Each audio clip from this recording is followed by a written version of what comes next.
Greetings, Matt comrades. It is I, your humble Dragon Master, Mike Ergoni, here to say hello after a long hiatus. As you may or may not have noticed, depending on when you're listening to this episode, we have been off for a few months now.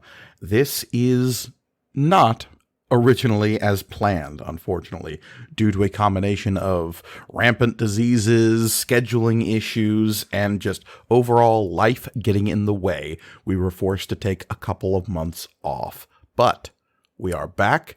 What you're listening to now is our first episode back after this long forced hiatus, but due to podcast time travel, this particular episode was recorded prior to all of those life-born shenanigans that caused us to take a break.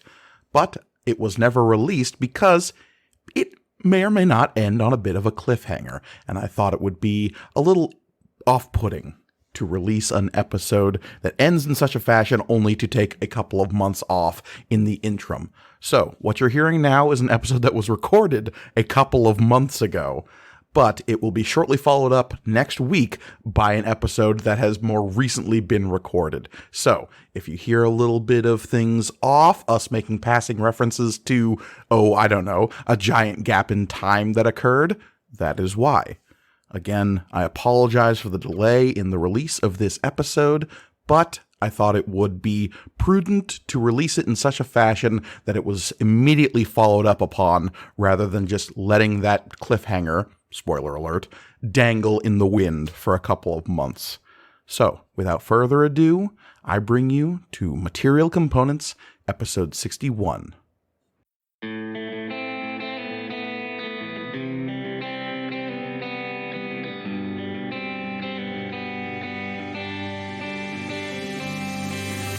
Material Components, Season 2, Episode 61, Raising the Stakes.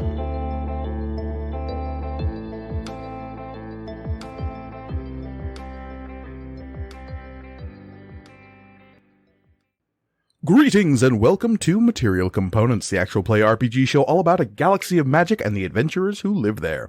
I am your humble Dragon Master, Mike Ergoni, and joining me, as always, are my stalwart adventurers.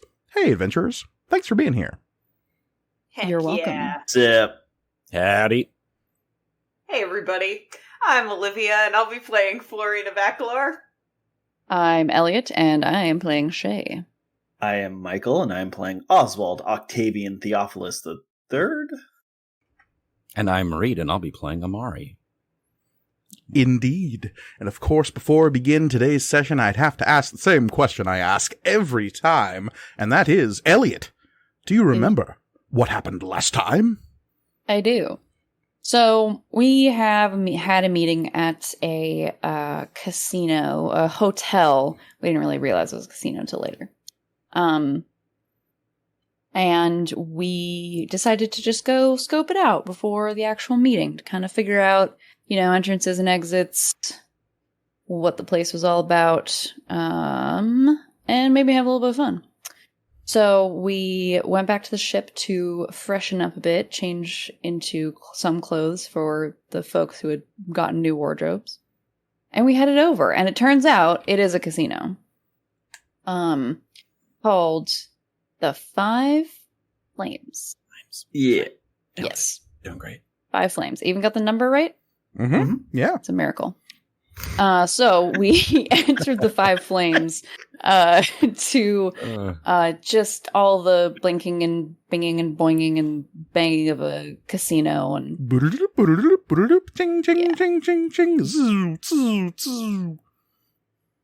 So Oswald and Amari went to go get a table in the restaurant area where we would be having our meeting. And Florian was like, I'm going to go play cards. And so Shay was like, okay, great. I'm going to go keep an eye on the funds. So we split the party, as we love to do. Mm-hmm. Mari and Oswald got some drinks. Talked about something. More 12 Loco lore was established, mostly. Ah, yes, that's right. That's right. It's the narrative through line of the most important part of the show. Yeah. Very expensive. Yeah.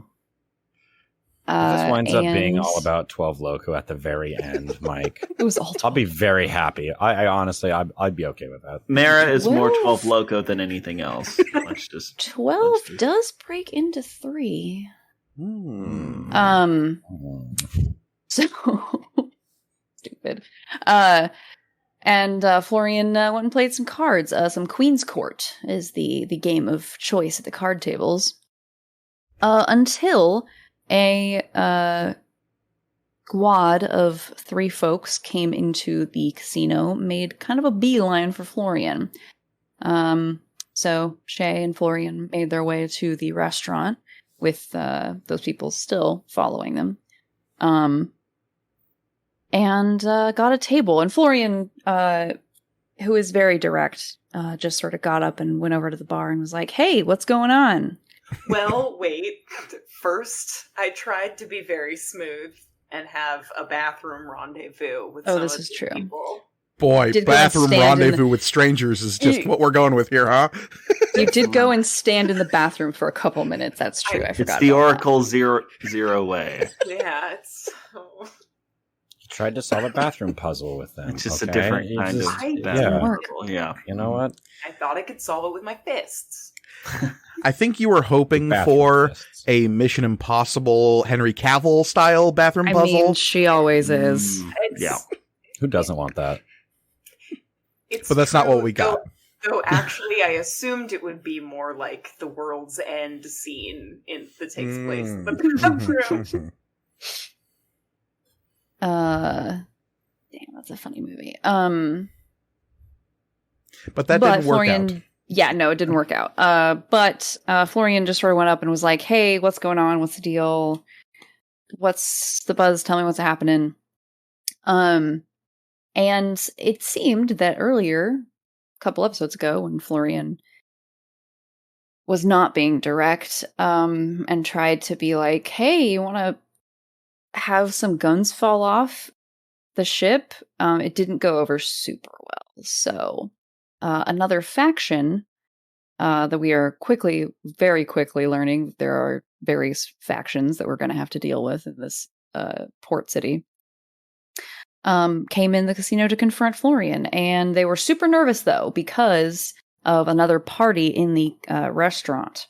And we kind of didn't know what was going on there. But they kind of confirmed, "Hey, Florian, you're not going to like try to be a weirdo anymore. Great, we're going to go leave." And that's when the other party left.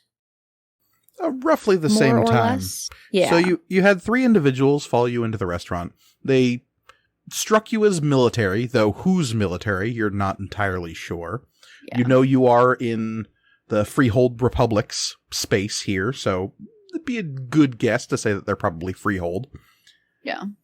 But they seem to be nervous about having a direct confrontation due to the presence of one Ragna Favorsend, the apparent owner of this establishment and something of a local magnate. To what degree and what exactly her business is, you're not entirely sure, but she seemed to spook the military types, so that probably tells you something.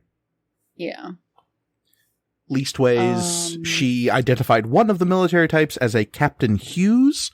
You're still not entirely sure what he is the captain of, but regardless, she seemed to be of a mind to simply make her presence known to those who are observing and then go about her business. Yeah, that's right. That's right. So at this point, we met up with our contact. Maybe a little bit after that, but this Reenie folk came in. Did we ask for the name again? Did we ask for the name? Or did we still just I don't think we got an. Well, No, we tried to ask, and he was unable to answer. So he said he wanted to go by the name of Monkey Paw. Yeah. yes, okay. Okay, So that's Monkey what it Paw was, yeah. came and met with us. He seemed to indicate whoever that he this had is. some sort of neurological problem that prevented him from saying certain words. Who knows why? What a mystery this is. Who knows? So he came and kind of gave us the scoop about how we could get our hands on the Formian generator. Mm-hmm. Again, I was right again. Wow. Whew, that twice in one was- night. It's never going to happen 2 again. for 2. To steal it. Yes. It was the easiest way to get it with the 5-finger discount. Because it turns out that Ragna Favorsen's little boy toy is going to be playing in a Queen's Court tournament. And he's got a Formian generator in his hot rod. Mm-hmm. And the best way is for us to snag the keys off of him and then go steal his Formian generator This is true. during the And you tournament. have been given entry into said tournament that is occurring tonight at midnight Yes. here at the Five Flames Casino and Resort. Kind of late. Well, that's when the high Yes. rollers are doing their high rolling. If it's You- not the most dramatic time possible, is it even a high stakes poker Like, game? can we do like Yeah. a nice 6:45 Look. tournament like of Oh, you want champions? less time to prepare? No, like tomorrow it's about 6:45. Yeah, yeah, more time, please and thank you. Yeah, get a good No. meal under my belt and everything. That's for the seniors Queen's Court tournament while the buffet is open. Yeah. What's the problem? That a person who has a Formian generator won't be playing in it. That's the problem. Yeah. Boo, he's missing out. Buffet. But yes, Well, we can let them know during the game. Yeah, we'll let him know. Yeah. you are aware that you need to steal the access chem for this hot rod off of Declan Shattersword, the proverbial boy toy of the owner of this establishment. Also, he's got like an Atheum pistols on like shoulder holsters. Yes, you have been informed that apparently he is well known for touting around some gold-plated handguns. Yes. And part of that gold plating is that in like a monogrammed script, they say dagger on them. Fetch me my sword. Full Baz I will not. Luhrmann. I will not be a part of this. Thank Full you. Leguizamo.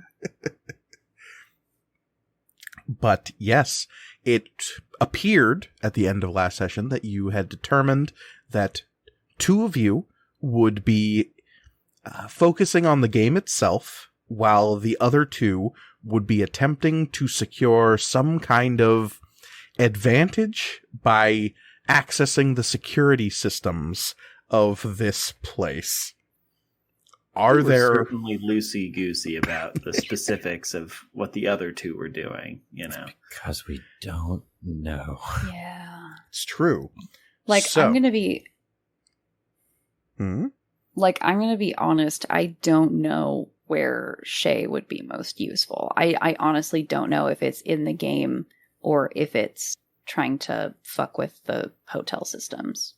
Well, as we discussed before, winning the game doesn't actually matter. It's Right. just getting the item off. Yeah. So potentially hacking into a system just to get an advantage on a game we don't need to necessarily win is unnecessarily risky. But it's maybe less about getting an advantage on the game and more about like A distraction. and or not having them immediately be like, oh, it's these four. Because you also know that the entry fee into this tournament is 5,000 jewels, which, while not ruinous, is a substantial amount of your funds that you have to play with. Yeah. So, You still don't have to win. You just don't have to lose all of it. But also think about our good fortune should we win. Just want to put that out there. High rollers, we can make a lot of money. so several facts are presented to you here. Declan Shattersword, boy toy of the owner of this establishment, will be playing in this tournament. Your objective here is to distract him long enough for somehow to retrieve the access chem to his personal transport. How you do that is up to you. But whether or not you like force him to bet it in the tournament or try to steal it out of his pocket, that's up for debate. What is important is that while you're playing, he is distracted. Hopefully. Again, the possibility remains that he might be driven out of the tournament suddenly. That would be bad as well. Yeah.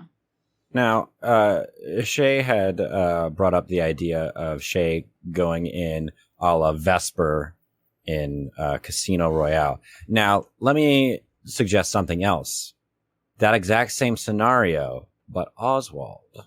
What do you think of my new outfit? Shows off my plumage. Yeah.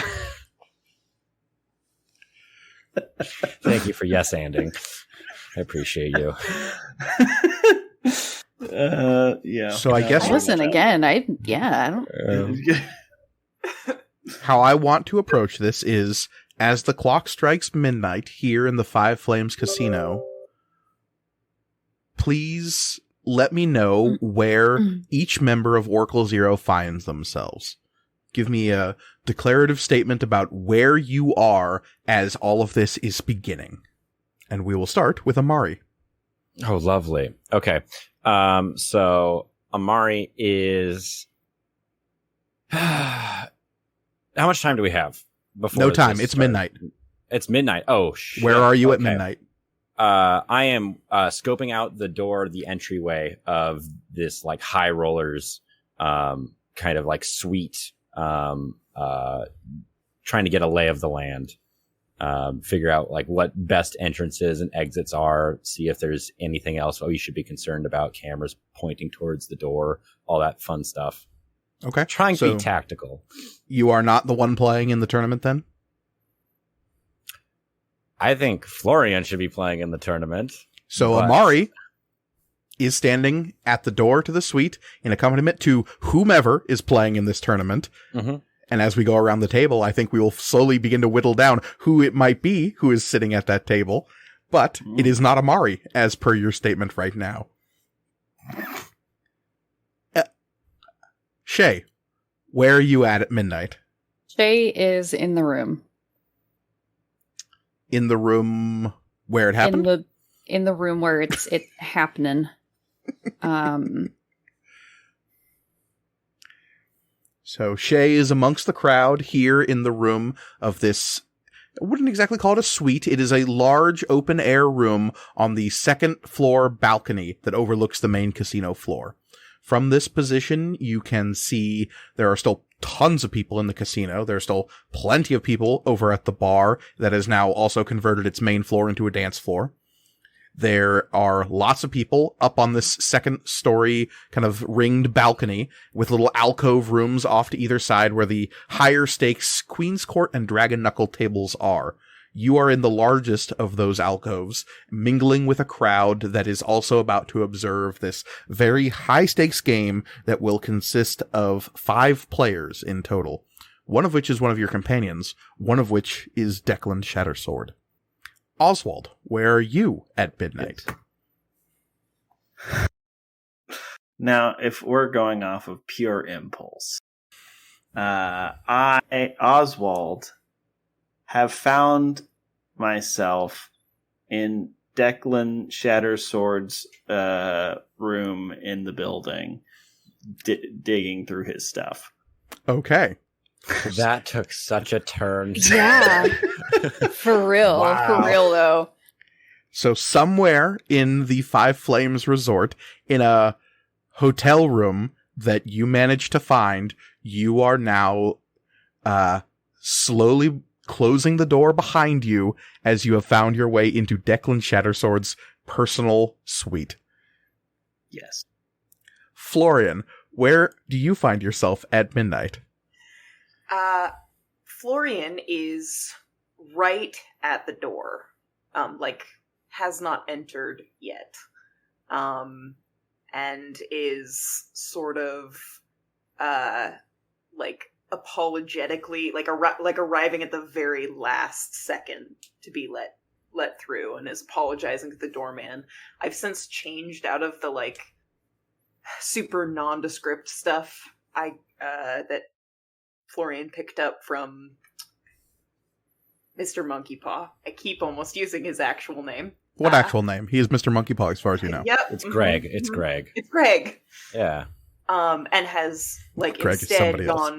gone full opposite and is just like dressed totally like a fucking cowboy, super eccentric looking. Unusually the metal arm, like the kind of weird janky looking metal arm is exposed. And yeah, he's saying to the doorman, like, "Oh, sorry I'm late, mister. I think this is where I'm supposed to be," and like handing over his entry ticket. Okay. The security individual, there's no real door into this space necessarily. It's an open air kind of alcove on this second story. And the security individual will take the entry token, look down at it, look back up at you, and gesture over to the side where a private chip exchange is happening at a small cart, and you can see that your competition is already either at the table or milling about nearby getting their drinks right as this is about to start. And I think before he goes to the chip exchange, he's gonna... Are there, like, servers or... Mm-hmm. Like, yep. There are absolutely people going in and getting your drink orders. No food is going to be served at this, but you can absolutely get a drink. Then he's gonna grab, like, the first... Like, as the second he steps through the door, he's gonna grab, like, the first server he sees and says, "How about you give me a drink, honey?" And we'll order something like, I don't know, like fancy but plain, like an old fashioned, like a space old fashioned, a new fashioned. They call it the elder fashioned. Ooh. Ooh. And then I'll go exchange my chips. So is this like, is there seating? Like, is the poker area separate from the crowd area, or like is the crowd mingling also with the players before the thing starts? Before the thing starts, the table itself is sectioned away from the crowd by a very fine red velvet rope and nothing else. So the players and the crowd can interact just over that rope if they wish, but the players are inside the roped off area and the crowd is outside the roped off area. There are several large, burly, steader individuals with jackets on that may be concealing weaponry that are standing nearby that look as though they are casino security. Okay. One thing I was going to add. Oh, sorry. You go. I'll like catch Florian's eye and kind of like give like a little like flirty like, "Oh, hello, cowboy." Florian will just like tip his hat, but I'm not gonna like go over and acknowledge you. I don't think. Okay. Like, "I don't know this bull." Yeah. Damn it, he's hot. Where's the beef, indeed? Where's the beef? Beef's right here. Amari, as you're observing the area with your tactical point of view, you note that there are tons of ways in and out of this particular area. There is what looks like to be a server's entrance off towards the back wall that seems to lead towards some kind of service corridor. You're not exactly sure what's back there, but that's where the people are taking drinks to and from.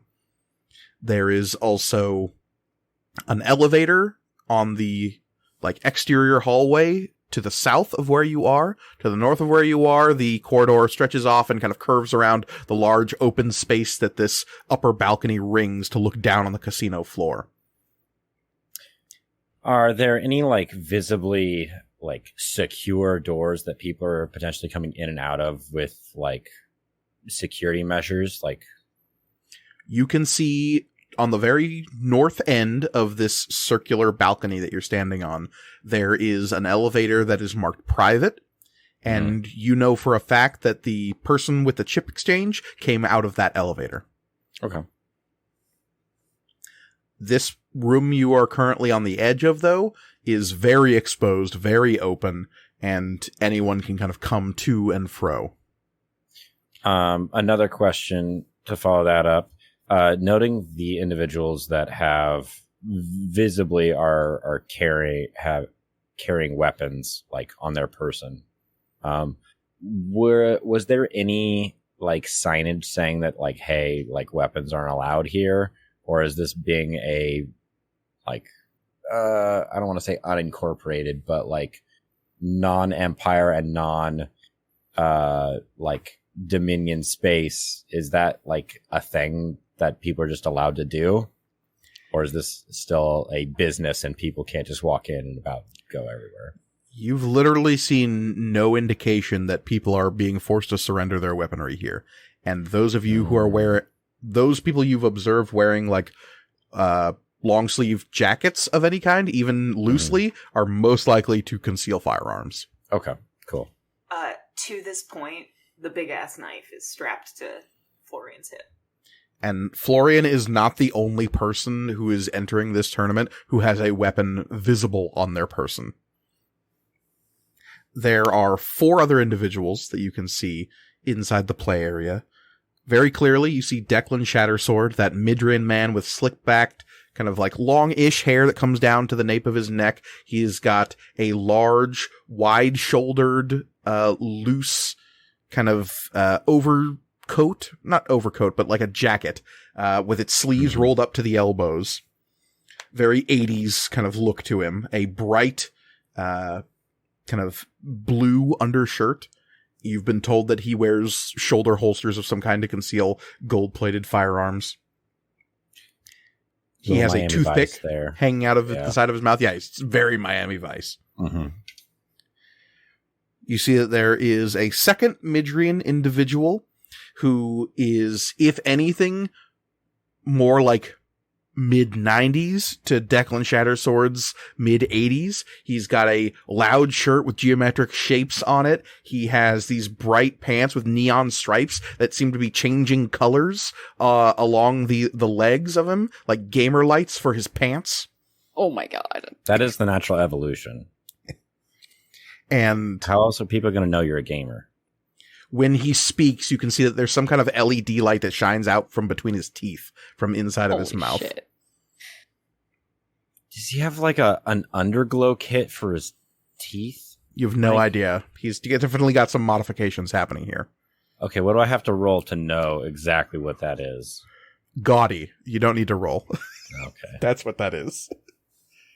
It's probably some kind of etheric, like, modification to his upper jaw or lower jaw. You're not sure. He might have had his tongue replaced with something that glows. That's something you could do conceivably. Incredible. There is also a large ogre gentleman wearing a very sharp black and white suit. He has a shock of blonde hair that kind of like sticks up slightly from his head, and he is wearing these big dark sunglasses that obscure his eyes. You also see a Leon woman amongst the players. She is casually lounging at the table, being the only player who's already there, and is kind of playing with a umbrella in her drink, rolling it around the exterior of her glass. Like, is it already, like, has the drink already been drunk? No, drink hasn't been touched yet. Okay. But there's like an olive speared on a fancy umbrella, and so she's rolling the stick of the umbrella around the outside of the lip of the drink, with the olive kind of at the bottom.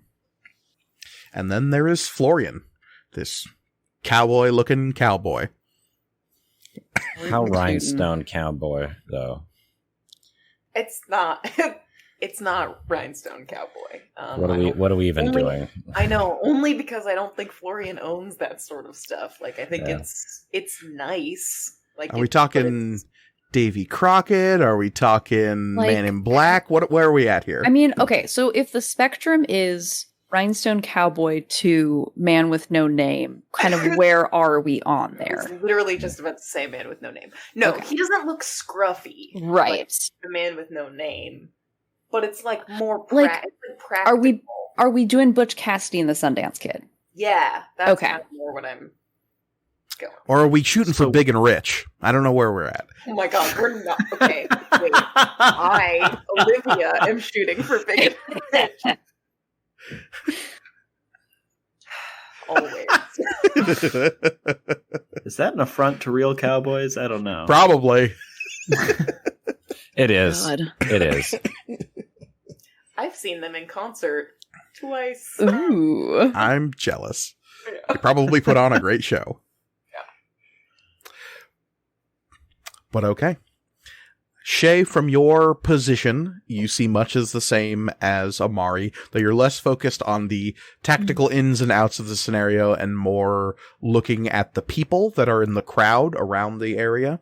It seems to be a lot of people who are... You see that there is a brisk trade of bets happening on the side of this whole situation about who is actually going to be winning. And there is a secondary kind of chip exchange cart that isn't trading chips out, but there's a bookie there taking bets. Mm-hmm.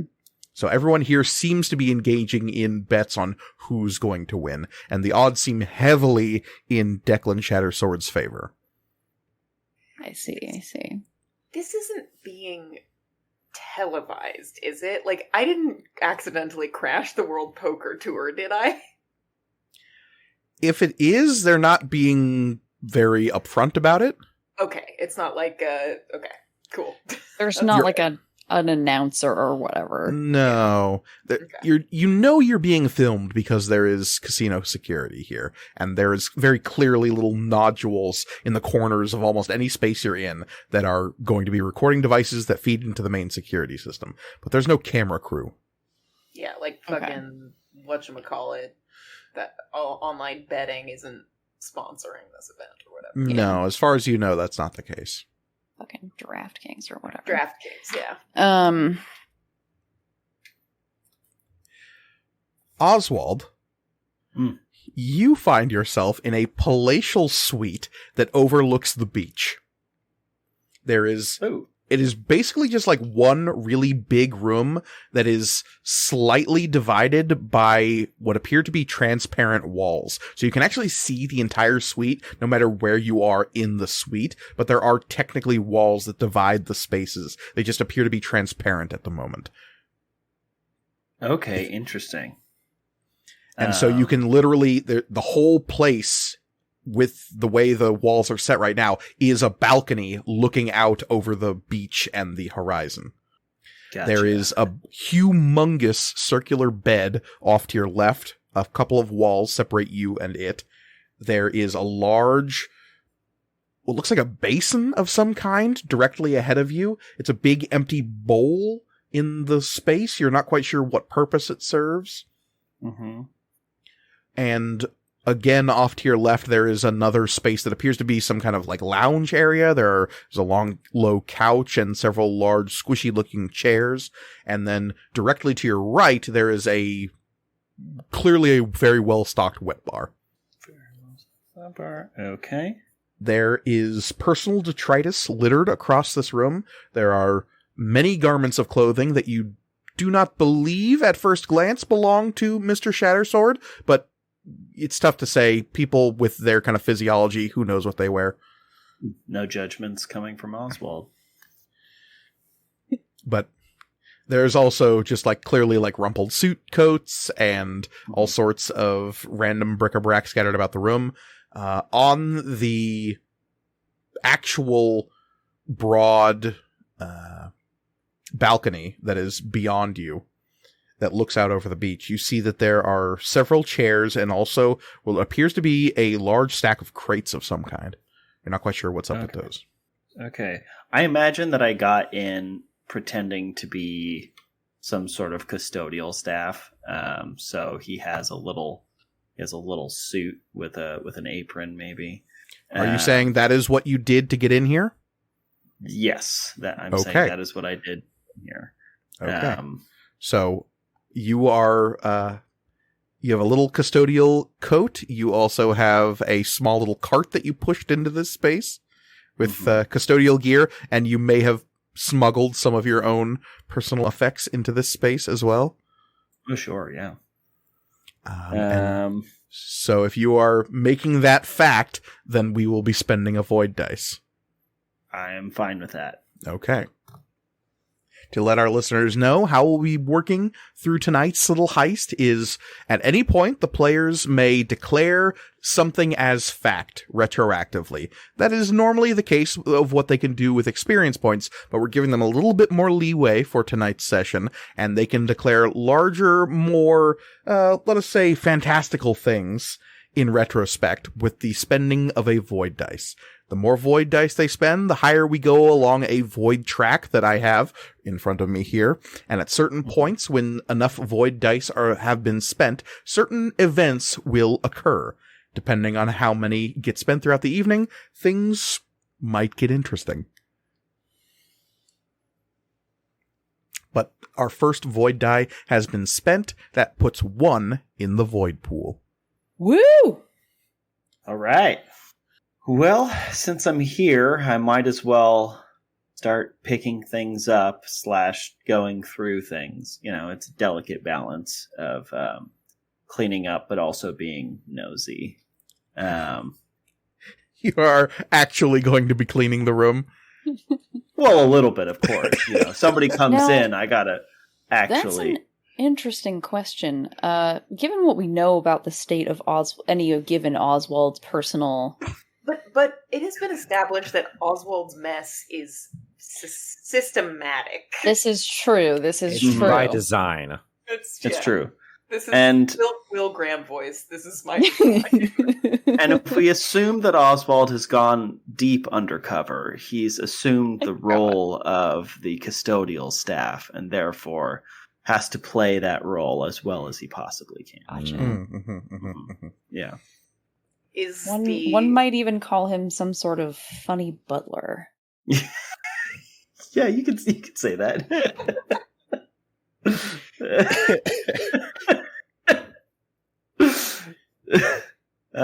Yeah. So yeah, I will go ahead and do a general investigation check. I am going to work my way towards those very enticing crates, Mike, but I'm also looking for general information about. Obviously, I don't think we looked up Ragna last time. I don't know if we looked up information on Declan Shatter's sword. You did not. So this is sort of a partially information gathering mission for me. Okay.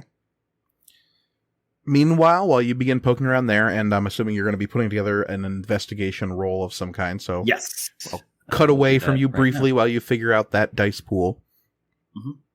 Because Florian, the pit boss, is calling for the players to gather at the table for this game of Queen's Court.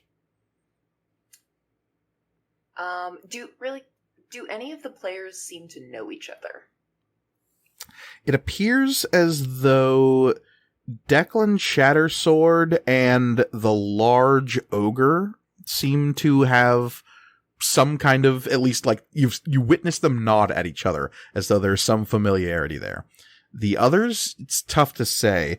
The flashy, colorful, lighting affected Midrian seems to have like a crowd of fans off to the side, and he's talking to them and signing stuff, and you can see occasionally he'll hold up his data pad as he leans backwards and like takes a selfie with himself and one of his fans.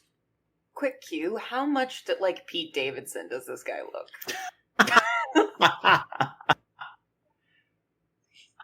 On a He's- scale from not Pete Davidson to Pete Davidson. So imagine if you like had some kind of Dragon Ball Z like fusion between Pete Davidson and PewDiePie. Okay. Oh no! That's Oh, kind of on the horrible. spectrum we're working here. What unholy horror have you want? So it's Dead Mouse. No, Reed, he didn't say that the guy's wearing a huge mechanical mouse head. Okay, sorry, excuse me. The artist without the giant foam mouse head.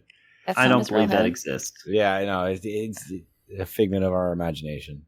And this person Really may good. have, like, done some kind of body modification to make the mouse head irrelevant. And that's where the glowing Oh, mouth and God. the lighted pants are coming from.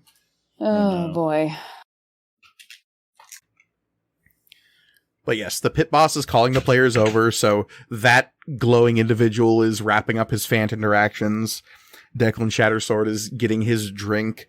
The ogre is adjusting his sunglasses and coming over to the table, and the Leon woman is already there. I'm gonna angle to sit one seat away from Declan. I don't want to sit right next to him, but I don't want to be like across the table from him either. I don't think. Okay.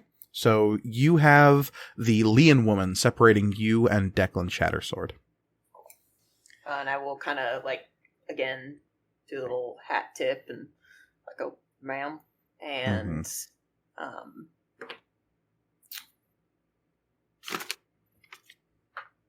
not introduce myself. I had to think about it for a second. Okay.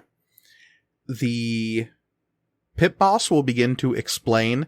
Apparently this game is being dealt by a pit boss specifically and not one of the elvish dealers you've seen in this place before. And this large mid-range individual appears to be a stetter. They've got the pure black eyes like most stetters and stands nearly 7 feet tall. He is explaining that this is a high ante game. The denominations of your chips are changing from what they are on the lower floor of the casino to a higher denomination up here. So you're going to have 100, 250, and 500 jewel denomination in chips. Your total chip value at the start of this is going to be 5,000. That's what you have in front of you. And it's a winner-take-all sort of situation. They will continue play until there is one player left. So what if we just shoot all the other players? Oh my god. Spend And enough void Make it dice a and real- maybe that'll... witnesses. Make it a stick up. The... Hey. Worst case scenario, we got a backup plan. The pit boss dealer, who is wearing a white long sleeve shirt and a black vest with that kind of same crown-like emblem emblazoned along the breast. It looks to have inset rubies in the fabric itself to represent the little flames that are on the tips of the crown. Will go around the table and ask everyone their preferred nomenclature for the evening. One by one, the others will introduce themselves. You have on the far side, basically opposite you, Florian, you have the glowing Midrian who introduces himself as Ricky Forte! There you go. And he leans like forward in the table and looks back around as he holds his arm out and takes a selfie with himself and the table. And the pit boss will cough and nod, and you see a security individual come up and take the data pad from him. Good. Doesn't snap it in half, but definitely like puts it into a small box and says that will be returned at the end of the game. Some big Mark Beeks energy.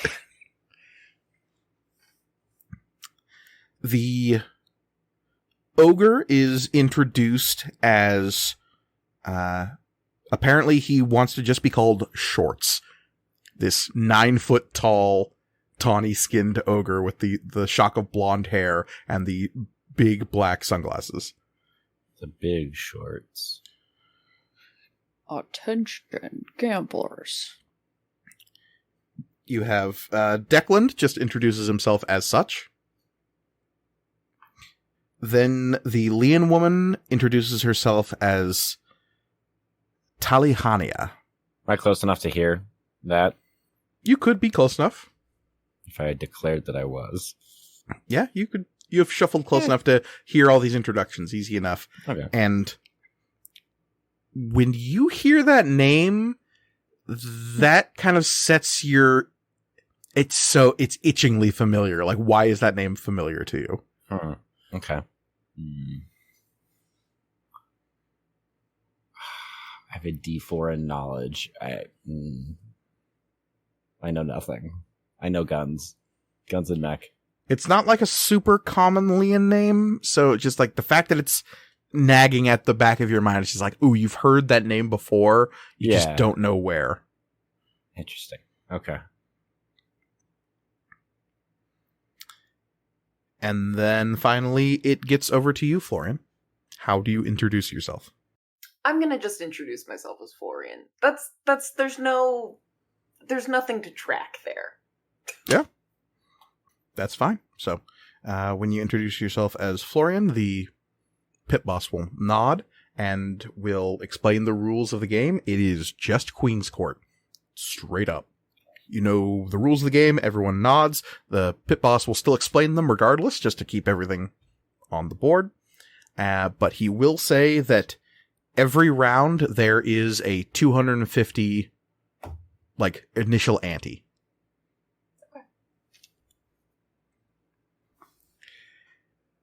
And thus, the tournament begins. Shay and Amari, you are in the crowd as the first hand is dealt. What are you doing?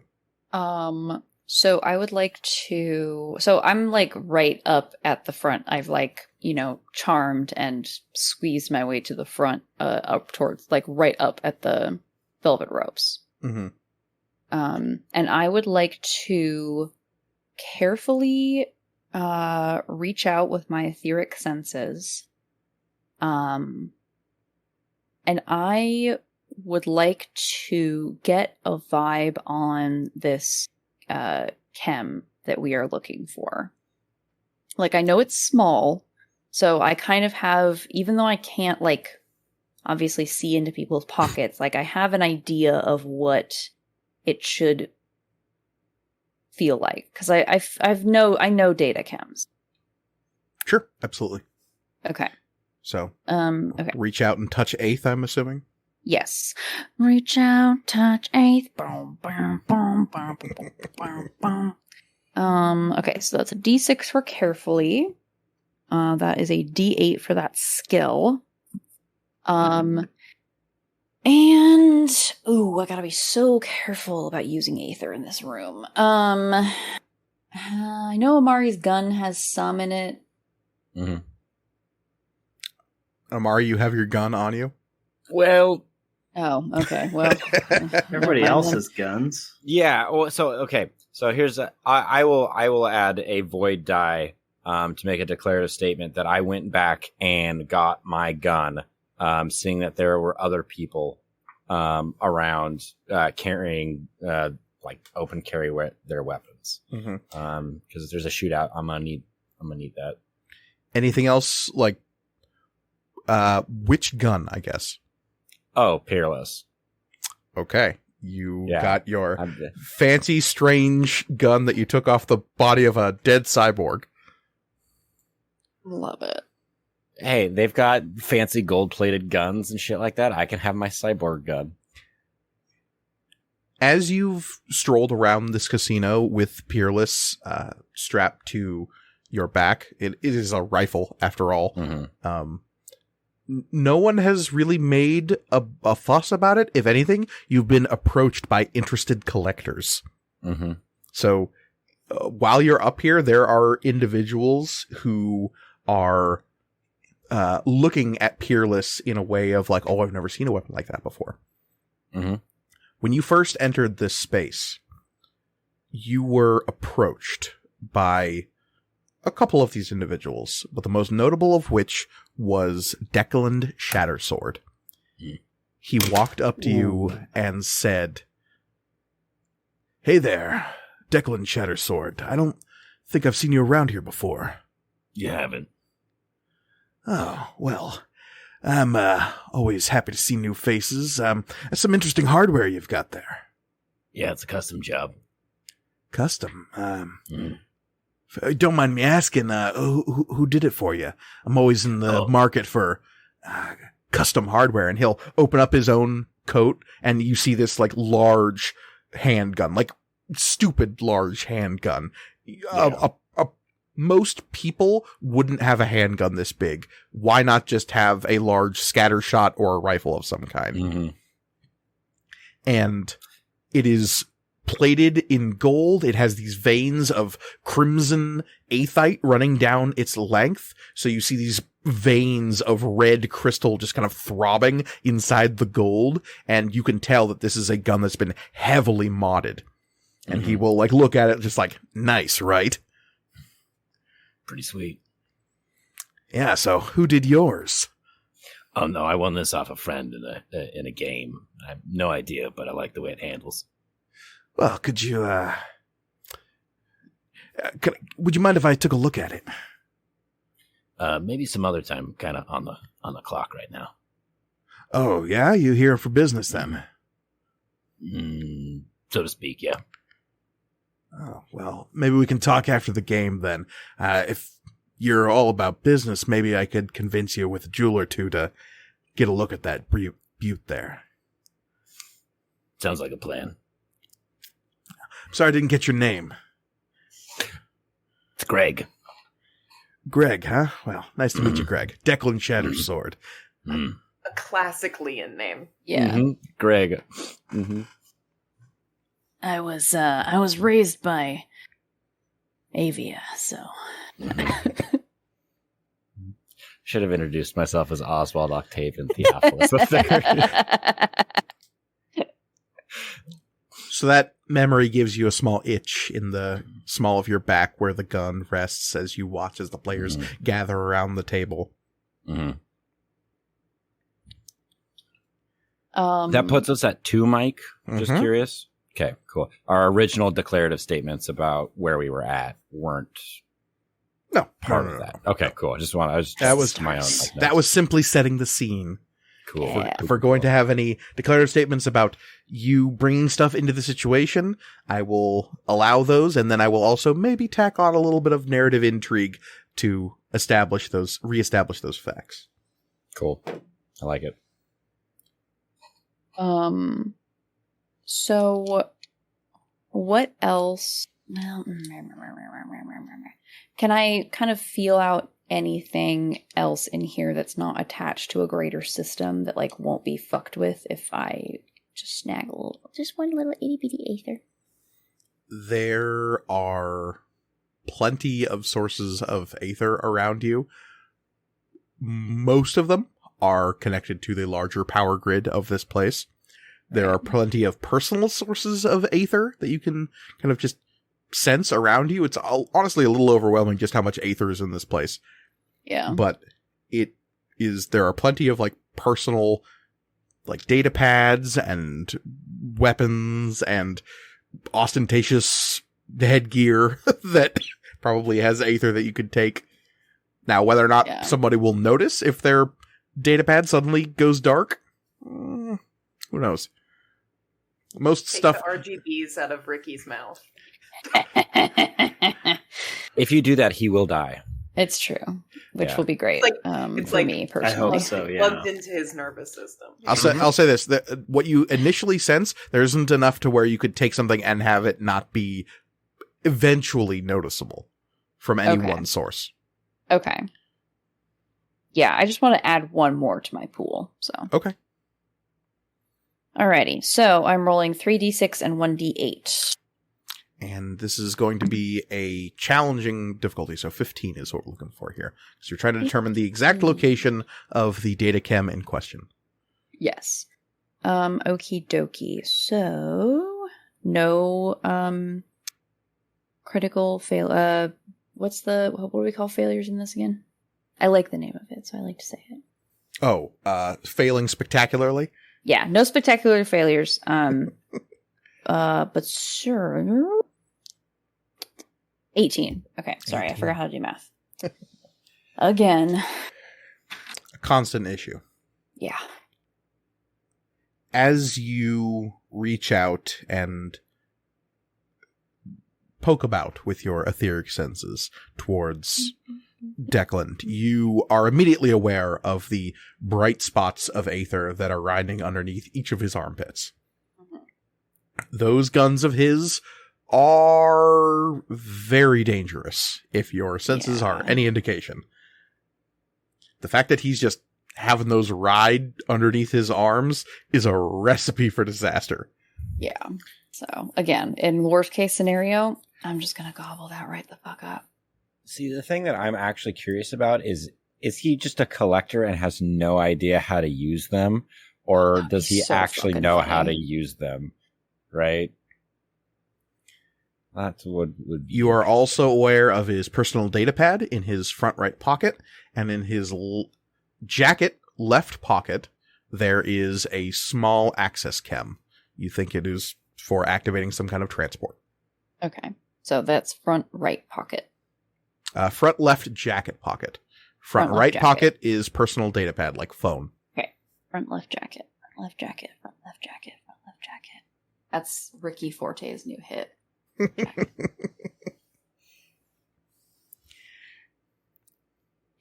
As the first hand is being dealt and you are getting accustomed to the other players around you, Florian, you are slightly unsettled by the tension at the play area here. You're not quite sure. Like, the stakes are high, but they're not that high. And so the fact that everyone is suddenly like very focused on the game takes you a little off guard. Even Ricky Forte, the incurable prankster of the bunch, is kind of squaring his shoulders and like sticking his tongue a little bit out of his mouth. And you can see now that it is the tongue that is glowing, and it seems to be an artificial tongue of some kind. Thanks, I hate it. That's the name of my new album. Artificial tongue. Mm-hmm. So yeah, not quite sure what to make of that. Can I get anyone to kind of open up, or is it literally like any attempts at conversation are met with just like kind of shut down? No, not necessarily. Who are you attempting to get to open up? Who's on my other side from the Leon woman? Yeah, I believe you specified that is Declan. No. So it's Declan, Leon, woman, me, and then Nobody. who's on? Oh, okay. The dealer, I guess. Yeah. Not nobody. The no-nonsense Stetter dealer whose black eyes are unreadable as he flicks cards across the table. Okay, then I'm gonna try to get Ricky Forte to like talk to me and just be like, "What's your deal?" Basically. And Ricky Forte will talk to you. Okay. Yeah. At an length. An easy mark in that. Yeah. And like I'll try to bring in other people to this. I'm gonna try to like bust this mood of like seriousness and see if I can't like make friends at this table. Mm-hmm. Ricky Forte is a let us say MetaNet personality. He's an influencer. He is. Yeah. He is a pop vid sensation. You have no idea what that is. No. Isn't that what Oswald's sister is as well? We don't need to bring up that. Just for my own edification. Don't you mean Oswald Octavian Theophilus II? Yeah. Yes. Yes. Okay, cool. Do you Good to know know. her? I'm one of her biggest fans. Just need to know who's bigger, Ricky Forte or Oswald Octavia Theophilus II. 100% Oswald Octavia Theophilus II. Really? Okay. She's a Ricky big Forte deal. follows her. Yeah. They've interacted a couple of times on Metabird, but only like in passing. And at some of the conventions, they've maybe like had photos together. Meta Bird, what a cursed website. It is. Literally, it's literally cursed. Actually, I think it It's would be part- called Sprite. It's part Right. of the terms of agreement. As you are talking to Ricky Forte, it becomes really clear really quick that he loves talking about himself. And he talks about his billions of followers. He talks about how he is trying to live blog his vacation here, how he just is trying to take some time to disconnect and like recharge. And you are immediately aware of how dumb that sounds considering what he was just doing. Yeah. All right. Cool. So this guy, I'm gonna wipe the floor with this guy. I'm taking all of this dude's money. That's Okay. and that's actually going to be my declarative statement for this round. I'm going to specifically try to take. I'll take a void die for that. 100% worth it. Gladly. Get him out of yeah. here.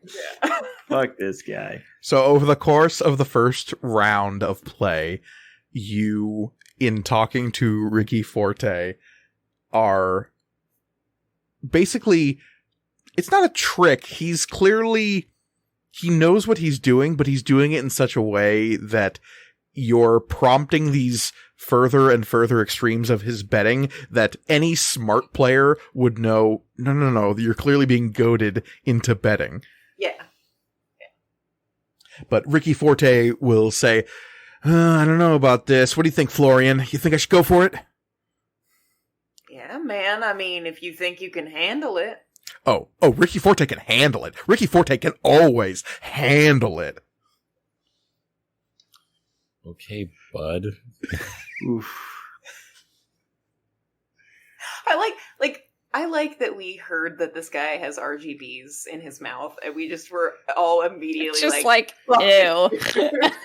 I hate him.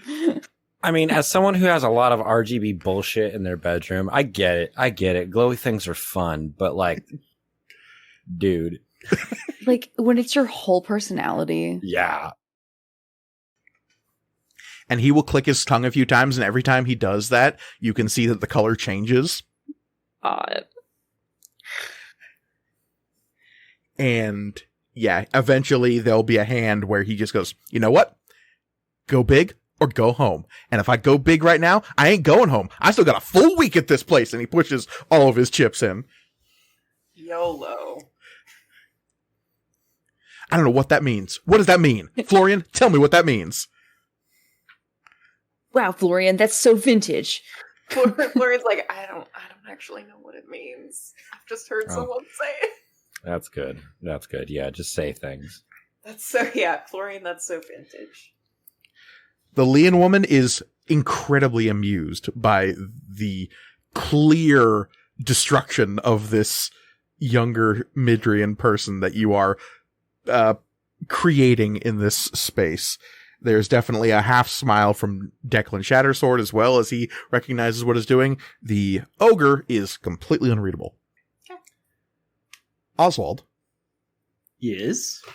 You were investigating Declan's suite under the guise of your janitorial costumage. You know it. So I'm assuming this is a example. This is a. I'm assuming the higher I roll, the more information I get is one of those scenarios. 100%. And so there's a low bar here of 15 as your. Gotcha. So I am rolling an investigation, a D8, and a D10 in clever. Mm-hmm. And then I'm using 2 Aether points. And I rolled 17. Okay. Poking around the room with a 17, you don't get far before something becomes immediately obvious. And that is the fact that the bed far to your left is occupied. Hello. There's a shift and there's no sound, which strikes you as odd until you realize that there are intervening walls between you and the bed. But so you see this motion, this sinuous motion beneath rumpled sheets of somebody in that bed moving. You don't get a good look at them because you still got like some intervening space between you and the bed, but on the far side of the room, with a couple of walls between you and there, in this big, large circular bed, there is somebody in there. Maybe asleep, maybe just resting, you don't know. But that is what you discover very quickly. Ooh. Oh boy. All right. Don't panic. You also find out that the walls here are made of some kind of semi-transparent, upon closer inspection, aethite. These are crystalline walls, the tint of which can be controlled, most likely from somewhere in the room. You do not know where that control is, though. I'm going to want to find that, huh? Do they look like they're immediately getting out of bed, or are they just kind of like shifting? There was just a shift as the sheets like sinuously moved across a form in that bed, and that is what alerted you to the fact that that ain't no pillow, that is a person in there. Great. Well, as carefully and quietly as I can muster, I would like to poke around and see if I can find... I would assume I would know at least the type of interface I'm looking for. I guess it could be anything. It could be... But, yeah, I guess I'll poke around for that. Is there a straight shot to the deck? I'm actually very curious about these crates that are out there. They're... Again, all the walls here are transparent, so figuring out exactly how to get to the deck, you know those like invisible mazes you always end up running into in a Legend of Zelda game? Yeah. Yeah. So like, you can see directly to the deck precisely where the door is to get out there. That's going to require some getting over there and maybe figuring that out. Okay. So if that is the case, then I think finding the wall controls is the most important thing. So I'm gonna focus my investigation on trying to find that. Okay. Eventually, as you're poking around, you can see where those controls are, and they're in the next room over, the kind of lounge suite that separates yourself and the bedroom. Okay. All right. Do they... looking at them, do they require some sort of login information or anything, or can I just sort of access them? Looks as though it's just a panel, like midway up through the wall. It seems to be some kind of broadly controls to the room. You think it probably has kind of climate control, probably controls the lighting of each individual space, as well as the transparency of the walls. Okay. What are there any other? It's just the transparency of the walls. That's the only setting that I can sort of fiddle. Well, obviously, like you said, the climate controls. But are there, as far as like, can I make the walls look like anything, or is it just how clear and see-through You can they are? display media on the walls as well. Okay. Well, we are going to start at, gosh, this is a really cool room that you've designed, Mike, or spontaneously come up with, I suppose. Yes. We're just going to go ahead and just adjust the opacity of these walls so that I am no longer visible fiddling around in this room. Mm-hmm. Okay. What color do you make them? Great question. What color is like? It's like a really pleasant, like soft, warm blue. Blue is a cool color, but yeah, just a really pleasant. And you said can I adjust like sort of sounds and does each room have soundproofing? Again, you didn't hear anything when the person stirred in the bed, so maybe tough to say. And you actually, you know that there is a concert happening out on the beach right now, and you can't hear it from inside. Excellent. That sounds great. Okay. Well, now that I have at least lessen the likelihood of somebody waking up and seeing me immediately, I am going to go out onto the deck first, and I'm going to take a look at these crates. Okay. Getting out onto the deck is easy. The door is in the room you are currently in where the controls are. It leads out from the lounge. Okay. And as soon as you open the door, you are immediately blasted by the sound of the concert happening on the beach. Gotcha. And the sound buries itself into the room as well for a hot moment, but while you slip outside and close the door behind you. And now that the walls are opaque, looking back around, you don't know if that alerted whoever was in the bedroom. True. Yeah, that's true. But yeah, nothing to do about it now. But you are out on the deck. There are several large crates in front of you. There are 3 stacked to your left. There is one just set in front of you, and there are a couple stacked to your right. They seem to have just been stored out here. Okay. If I start to pry them open, what am I seeing in these things? Prying involved. You touch a pad and they open. Okay. They are large, kind of ribbed, square containers that you touch a small pad on the front and they will open at a touch. And as you open it up, you look inside and you see a crap ton of grenades. Okay. They are military grade. They are clearly surplus from, you would guess, Zolkon. Based on the make and model of these things, they look Imperial. Okay. Grenades. Okay.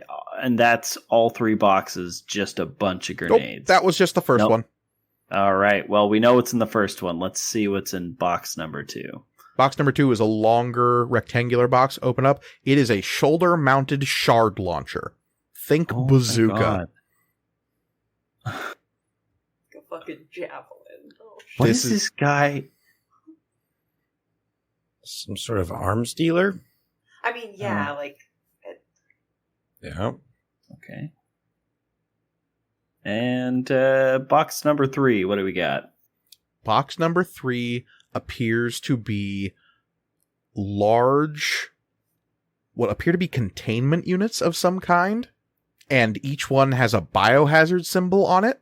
Hey. There are 6 of them in total inside the 3rd box. 6. Please steal some Geneva Convention breaking fucking Geneva Convention doesn't exist here. I know. How big are these? Each of the containment units are roughly maybe a foot tall, cylindrical, and maybe about 6 inches wide. All right. They're a third of my body mass. I can't be sneaking any of these out. Good to know, I guess. I've already learned so much. And I am going to... There are 2 more crates, by the way. Oh, there are 2 more. Well, let's just open up all of them. Okay. The 4th crate is what appears to be some kind of attack drone. Okay. There is a control data pad nestled into the crate with it, and it appears to be something that looks like a cross between a spider and a peregrine falcon. Terrifying. We want this. I'm so We want sad that this. we're robbing this guy because he should actually become our new best friend / arms dealer. / patron. Okay, and let's check the 5th box. So excited.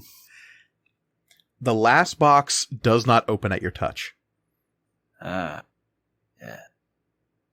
Secret And box. That's as you try to open it, there is a flash of green from the panel when you touch it. Is that an indication of an alarm? Green is bad in this universe. Sure. This last crate is definitely the largest of the bunch. It is probably about as big as Florian. It's got another Florian in there. Maybe. There could be. I was literally about to say, like, there's a dude in there. That's You just think this is probably keyed to somebody's personal etheric code, and so it is locked as opposed to the other ones. Right. So I would need his specific etheric code, I'm assuming, to get into this. Or try to fake it with your own etherics. How... It's basically like How lockpicking etherically. It's not easy. You need to know what you're doing mostly. And this is not something that Oswald has ever done before, so it'd be some improvisation. If I were to really start to hunker down and try and figure out how to do this, maybe look up some guides on the archive or something. What DC are we looking at for this? It would be pretty incredible if you somehow pulled this out of your ass. We're looking at a 25. Sure would, yeah. Okay. This is interesting. This is You also have that void die you can roll too, from your declarative statement earlier. Mm-hmm. Oh, and bump it up. We have 3, so it would bump it up to 4, which would be our first threshold. Yeah. Yeah, if this is something that Oswald has maybe done before, that might be a thing to spend a void dice on. What crimes has Oswald committed in the past? This is completely up to you, my friend. Well, let's just say that I dealing with the difficulty that I dealt with my sibling earlier caused me to want to look into this kind of stuff. Let's spend a void die so that I have refreshed, or not refreshed, but sort of I've studied at least tangentially how to do this kind of thing. Okay. There was a moment when, after you had sealed your sibling into your private quarters back on the Storm's Repose, in which you'd gotten a small, innocent, rabidly powerful AI child to do it for you, but you thought, for future, who knows what the future may bring. So you might as well try to figure this out on your own, and looking into this sort of thing quickly led you down some not dark rabbit holes. There are definitely plenty of hollows on the metanet of people being like, and this is how you break into locks, because you can look that crap up on YouTube in our world. There are plenty of locksmiths who do that sort of thing just for entertainment value. Yeah. So finding this sort of thing wasn't hard, and learning about it was a little time consuming, but there was definitely a time in which, as you were traveling aboard the Thesian to eventually get to the point you're at now, you were attempting to fiddle with the locks on some of the doors inside the Tiresian. Mm-hmm. And Mara asked you, "What are you doing?"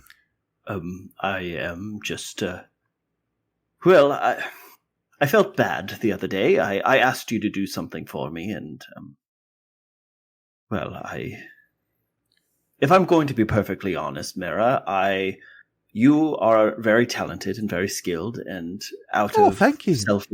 Out of selfishness, I inquired you to help me when I maybe shouldn't have. Remember when I said that it was okay in this specific scenario because I said it was? I do.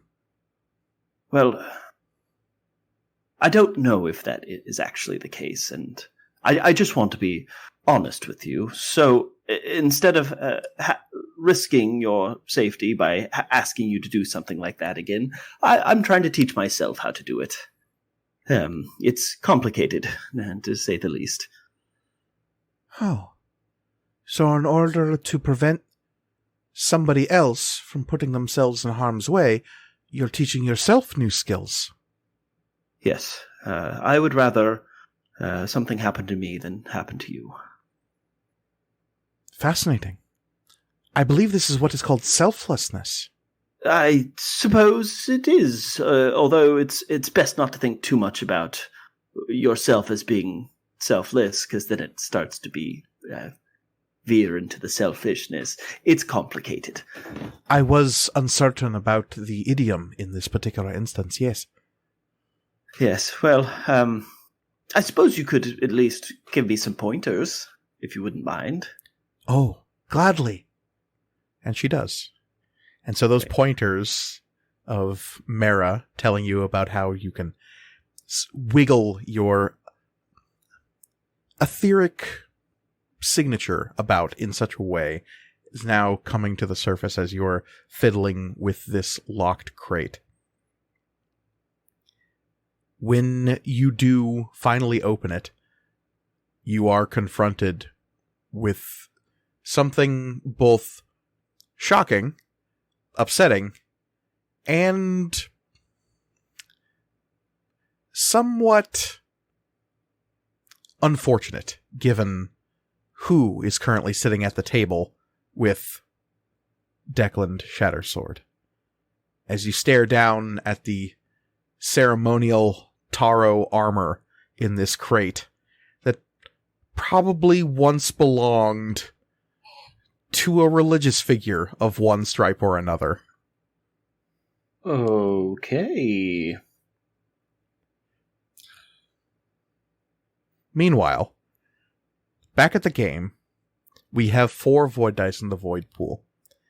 And out of a door near the back of this room, from the service entrance, you see a tall, black-eyed Midrian woman in a slinky dress appear.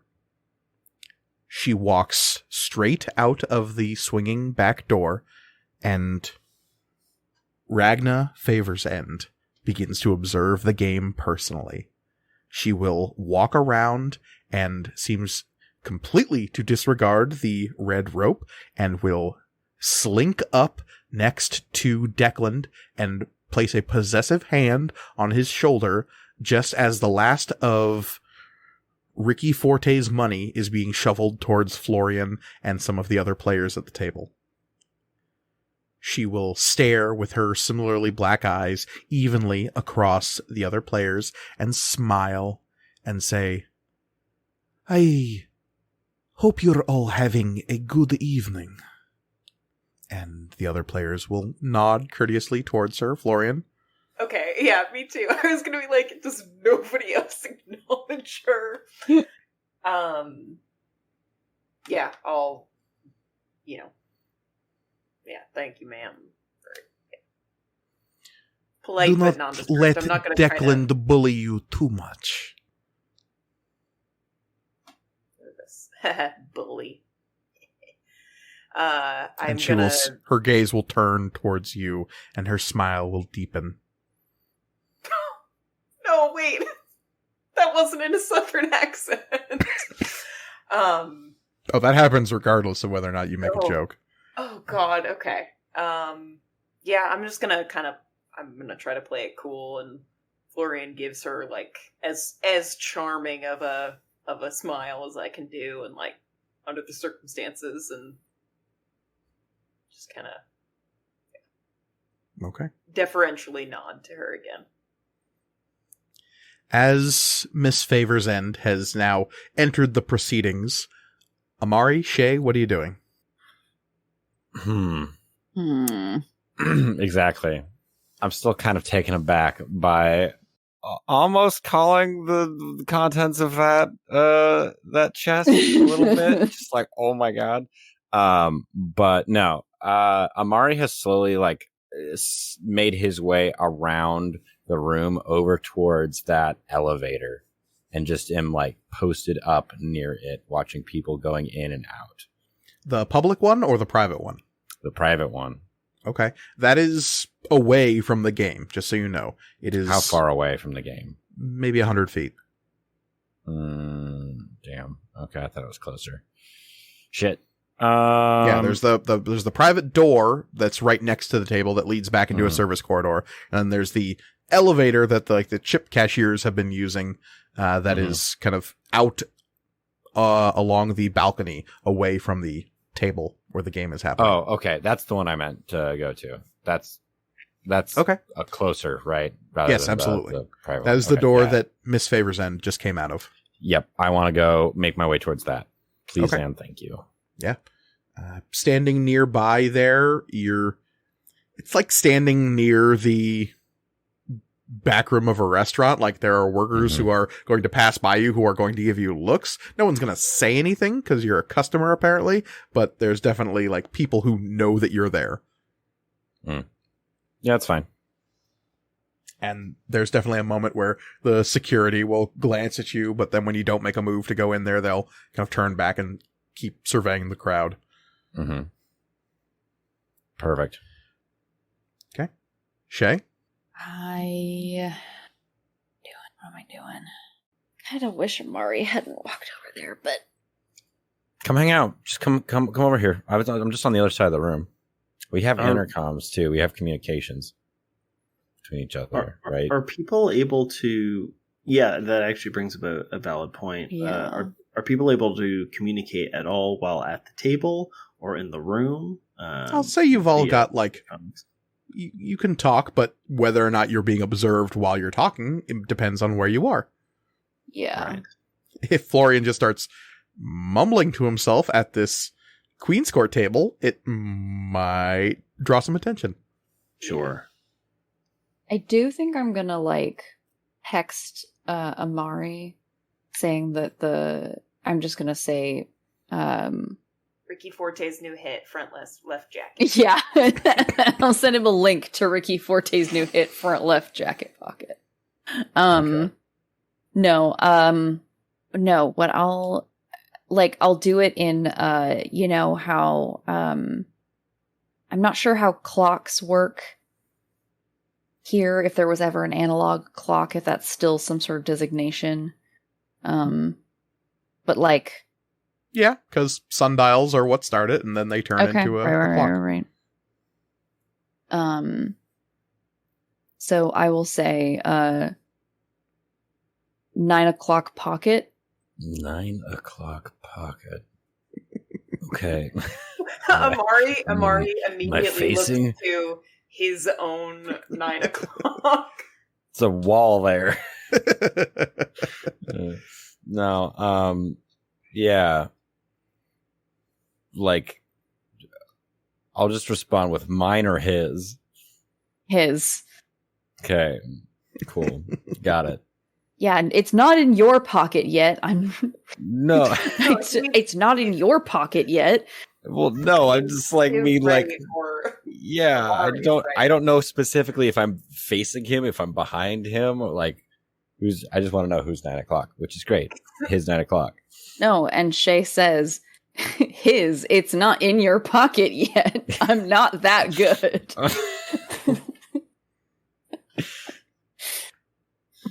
I just respond with a bunch of emojis, like hands Okay. emojis, and then car keys.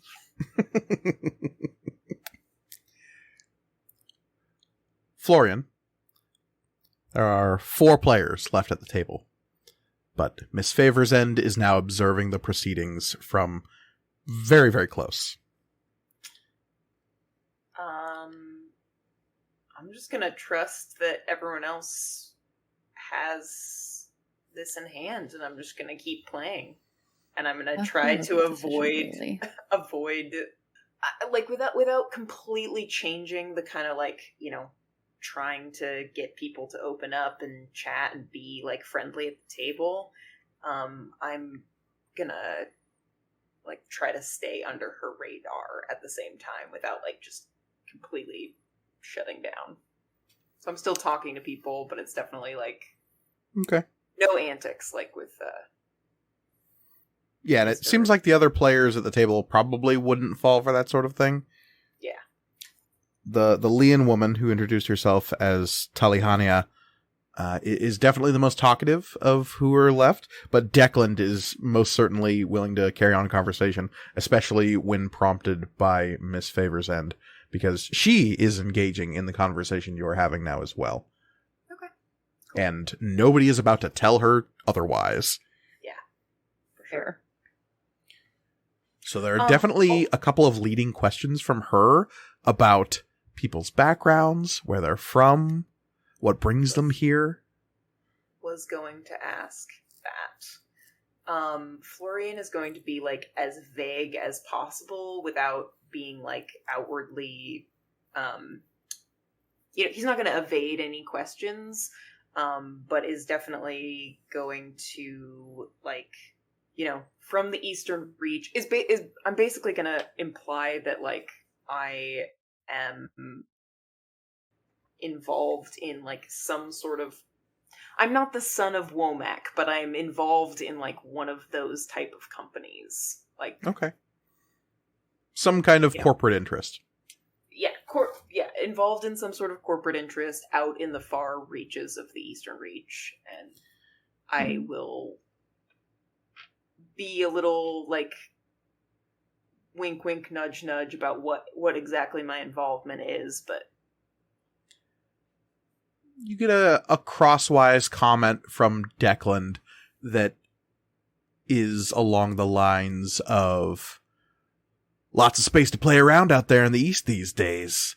Plenty of room to make a few jewels on the side. that has been my experience as well, sir. Or that has been my experience, sir. Spark a comment from Talihania saying that so long as they are willing to pay taxes to the right people, so if they wish to proceed on more populated worlds.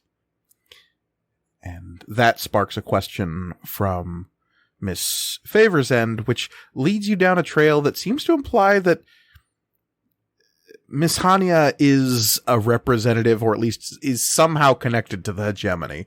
Yeah. Shocker, I know, right? The ogre, who is named Shorts, is taking part in none of this conversation. And you don't think you've heard him say a word since the word shorts. So, is it like, if people ask him questions, he just doesn't respond? Or is it just like... he gives non-committal grunts. Okay, yeah. How's he doing? Pretty good. Nobody's, like, quite pulled ahead yet. There's definitely a sense that, like, Declan just managed to take advantage of Ricky Forte getting bumped off the game. Thanks in part to Florian's kind of egging on. So, at least in terms of chip value, Declan is in the lead right now, but no one's necessarily going broke just yet, besides Ricky Forte. And another quick question, less for myself and more for reference for Amari and Shay. What side of Declan is Miss... oh my god, I've already forgot. Favor Hands? Favor's End. Favor's End. I was like, that can't be right. Favor Hands is someone else. Yeah. She is on his right side and has a possessive hand on the back of his head and is, like, slowly curling her fingers through his hair. And, like, occasionally, like, it looks like she is gripping the back of his head. God damn, you guys. We're in ma'am, this is a Chili's. What the fuck? Is this allowed? What the fuck?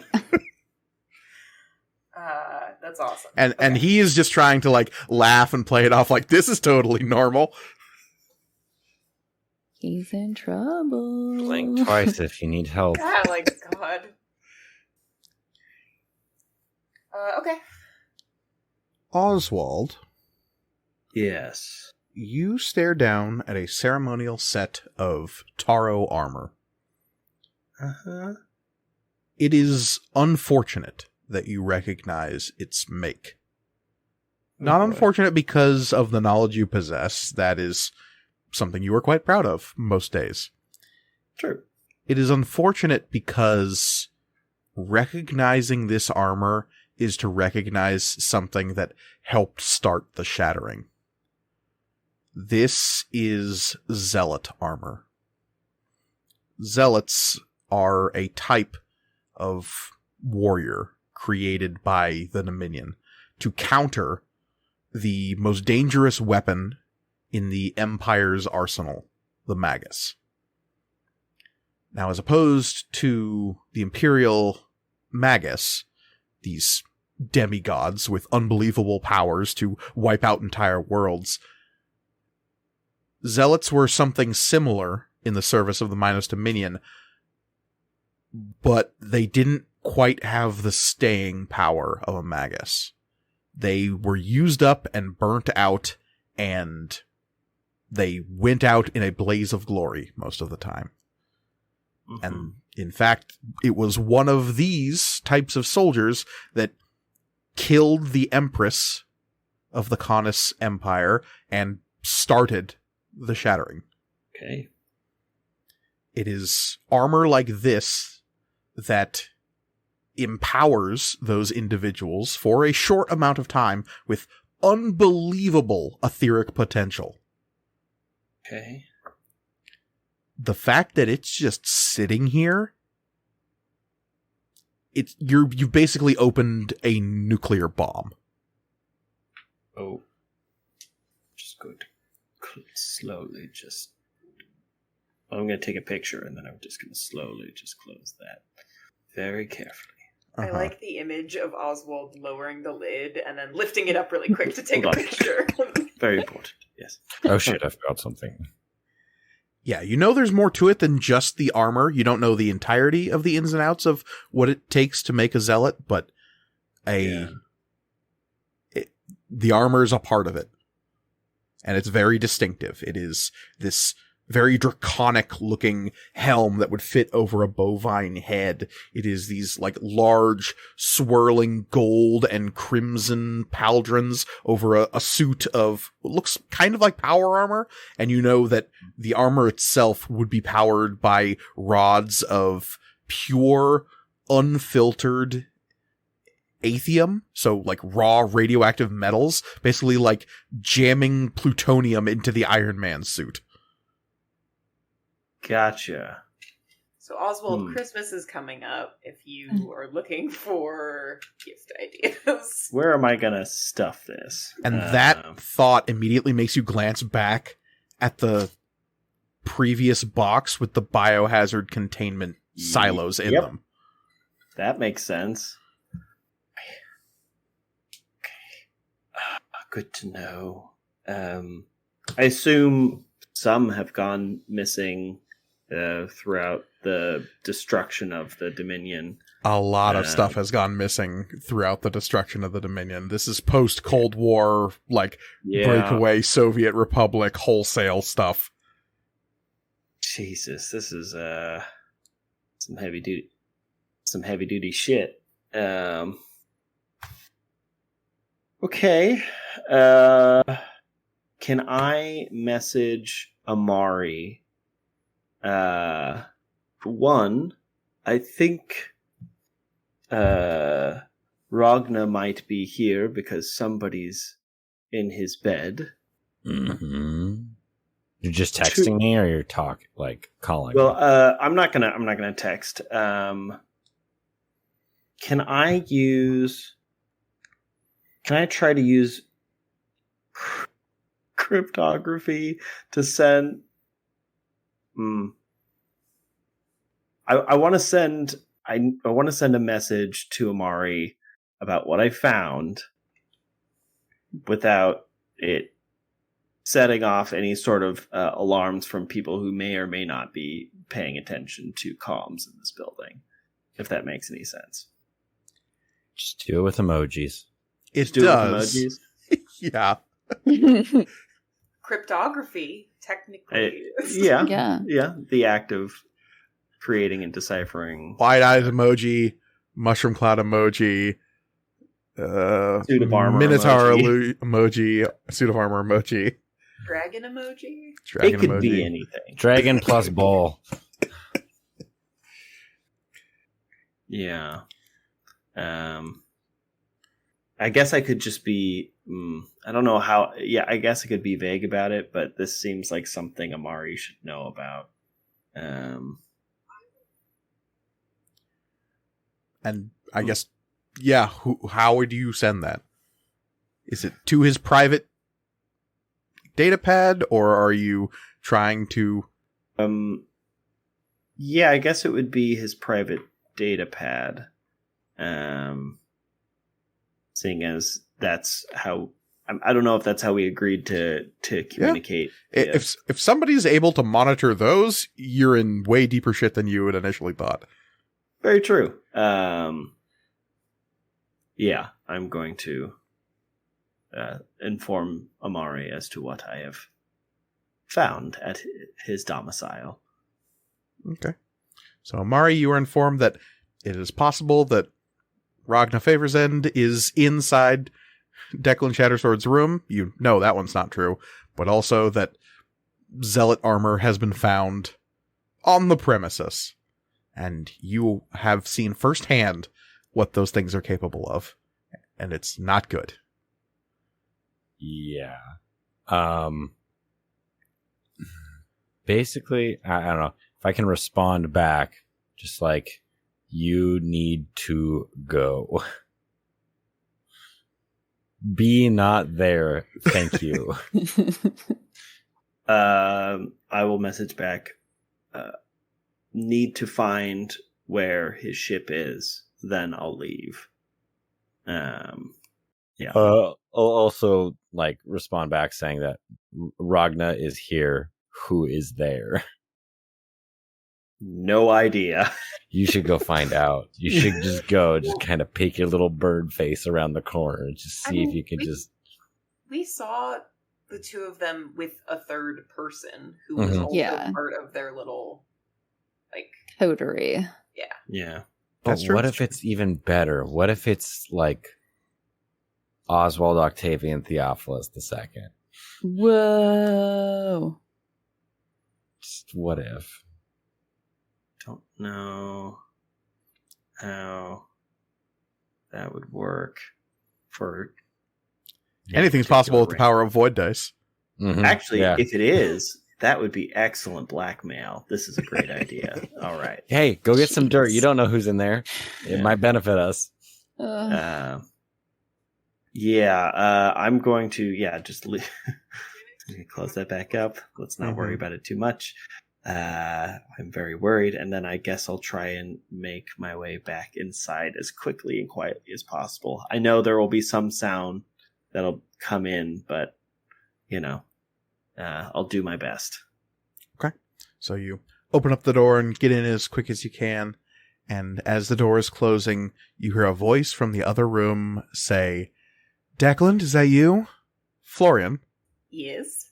you are continuing to play this game, and you glance to the side and you see a shocked expression cross Amari's face for a moment as he's checking his personal comm. There's definitely some furious texting going back and forth over there. I'm gonna kind of cut eyes at Shay to see if it's like the two of them texting. And then it's not, and I'm like, oh god. Something has gone horribly wrong. Shay, when Florian glances over at you, what are you doing?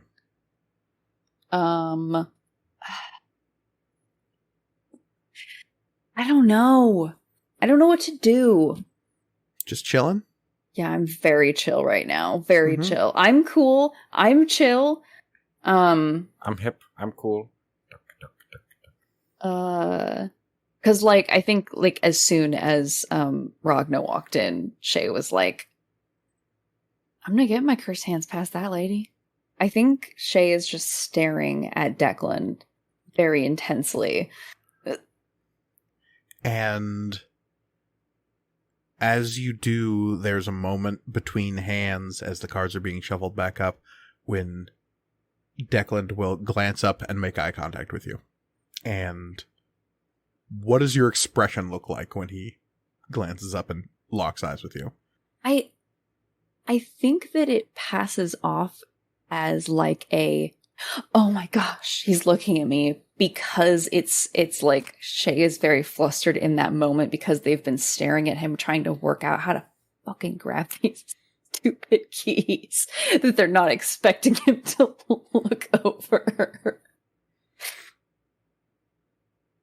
And he will look at you, and there's like this shit-eating grin that crosses his face, and he will kind of like lean back a little bit, and Ragna will accept his head a little bit, and she'll lean down, and their faces will be right next to each other, and you can hear them or see them exchanging whispers, but you can't hear what's being said. Oh wait, this is perfect. Yeah, wait, actually, I think I can work with this. And then you see her look up and glance at you and kind of like eyes going up and then going down as if they're like just taking in everything. And kind of trying to roll with it, Shay will kind of playing into the bashfulness and kind of look away for a second. I thought you were going to say you give the peace sign. That would have been so good. As you bashfully look away and then kind of glance back, you see that Ragna Favors End has kind of detached herself slightly from Declan. She's still has an arm outstretched and fingertips on his shoulders possessively, but she is taken a couple of steps away and is now staring intently at you. And there is this, it's a tough expression to read. You're not quite sure what's happening behind those black eyes, but there's this intent towards you. You can feel a focus kind of funneling down towards you from her. And Amari, you're not sure what you're looking at here.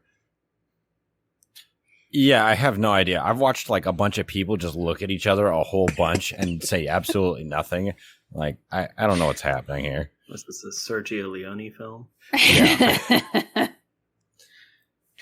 You see Miss Favors End lift a very well manicured hand up to about shoulder height, the one that's not touching Declan, and suddenly there's a server coming right at her as though somebody was standing by anticipating if she motioned for something. And she will say a few quiet words to the server, and the server will scuttle off and then start wheeling towards Shay. What's the fire alarm situation in this place? Readily accessible to pull in any given room? I mean, this is clearly a high-end place. You'd expect they want to preserve their investment, so a sprinkler system should be ready to go everywhere. It's true, except that most fire extinguishing systems in this universe usually revolve around getting rid of the oxygen in a given space. It's usually simpler than dumping a bunch of water somewhere. Oh, I'm not worried about water. I'm just whether or not there are fire alarms to pull.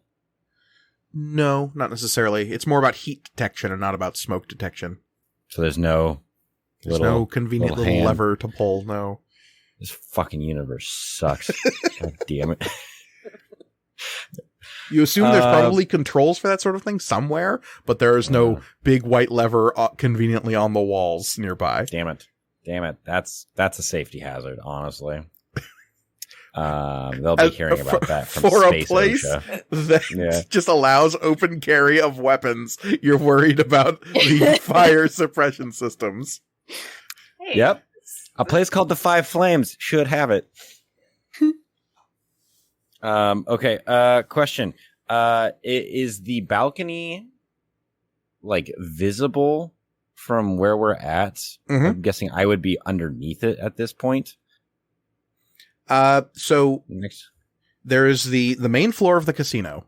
Mm-hmm. The second floor, which you are currently on, Mm-hmm. is mainly a ringed balcony around the entire main floor, looking down on the main floor. Mm-hmm. Receded away from the balcony are these little alcoves with private tables. You are in the largest of those alcoves. Okay. And specifically, you are on the far side interior of the alcove next to the service door. Okay. Is there anything... This messes up my plan. Geography usually does. Yeah, it does that shit to me. Damn. Okay. In that case, are people watching the door? Are people watching the door? Not Like, I know- necessarily. Okay. There's security nearby, but not standing literally on top of the door, no. Okay. Is there clear signage for the restrooms? Yes, they Damn. are out back on the balcony. Oh, well. How hard would it be to just kind of slip through this door without people noticing while everyone's watching Ragna?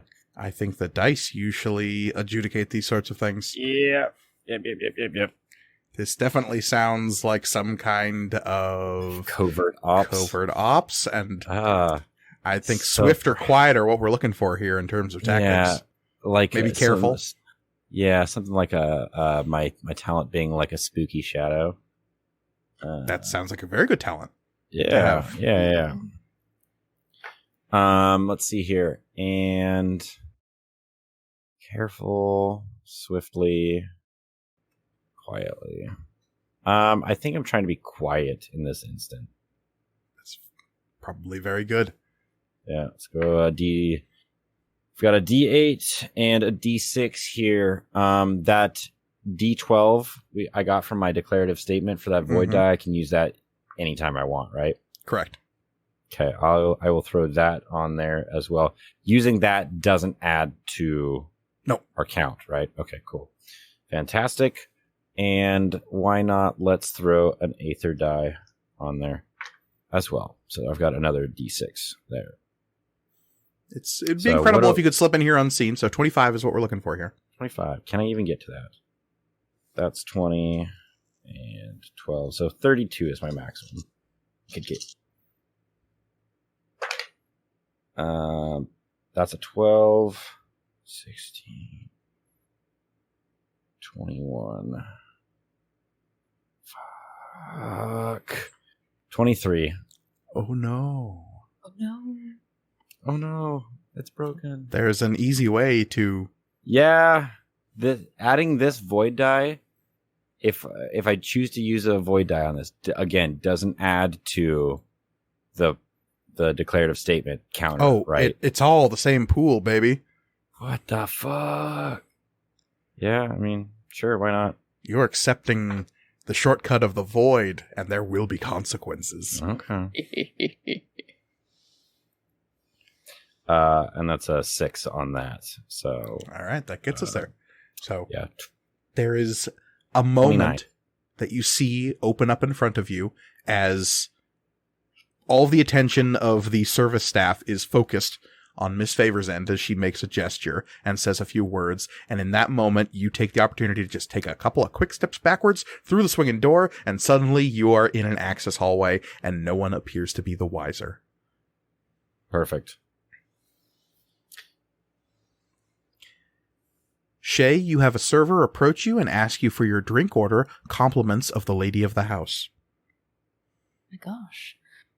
Okay. I want to impress her. What do I order? Tequila shots for the room. Yeah. Oh, shit. That's like an alpha move. Mhm. Yeah. It is. How about what's the drink called that's like grapefruit juice with champagne? Is that the one that Lainey makes? What was that on her little drink menu? I almost said a Greyhound, but You're talking like mimosas? oh, with grapefruit I mean, juice? that's just like a grapefruit mimosa. Yeah. Yeah. Okay. Yeah, just like a grapefruit mimosa. And yeah, Okay. Greyhound is what I thought too, Reed, but that's Yeah. not there. And Yeah. Okay. So Throw that vodka in there gets... too, I don't give a shit. that gets served up to you and is brought out very quickly. Amari, you are in a service corridor. There's a long corridor that stretches out to your left and to your right. You can see that there are colored lines on the wall that probably have something to do with navigating this place.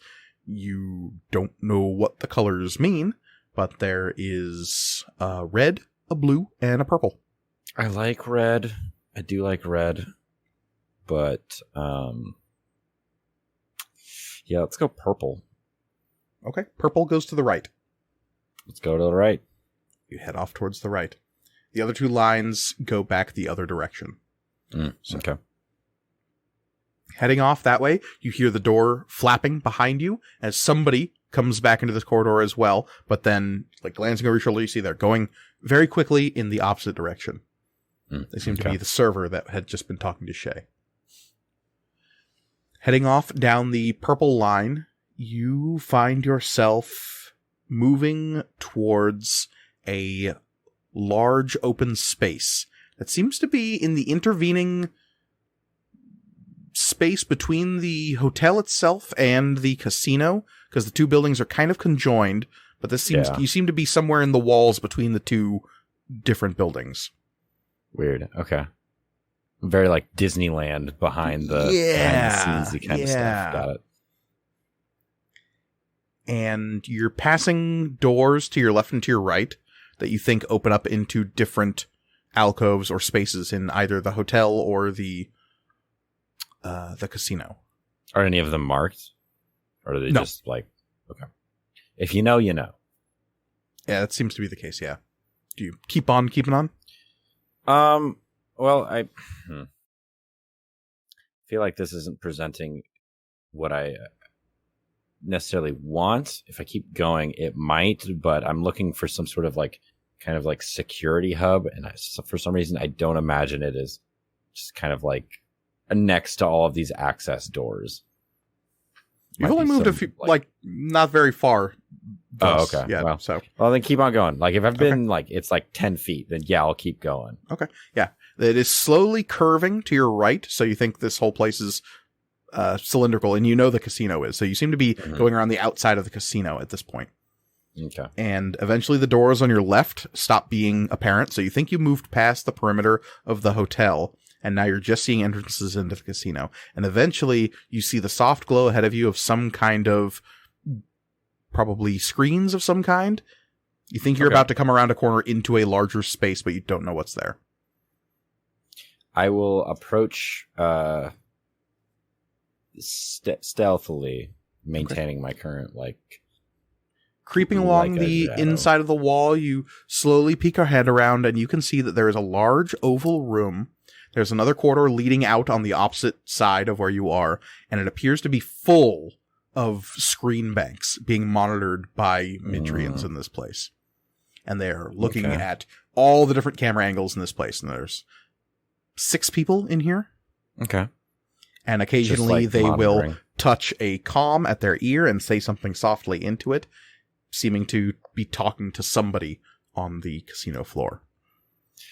So if they had potentially seen me, I'm guessing they probably would be expecting me to show up, and the fact that no one sees me, even though I am being stealthy, leads me to believe that no one kind of saw me, or at least cared. So Who far. knows? Yeah, so far. Okay. This just seems to be like a CCTV kind of hub. Seems to be the Is there case. anything? Does there appear to be anything else that I can discern from this room, or no? You can see that there is some kind. There's like I said, 6 people.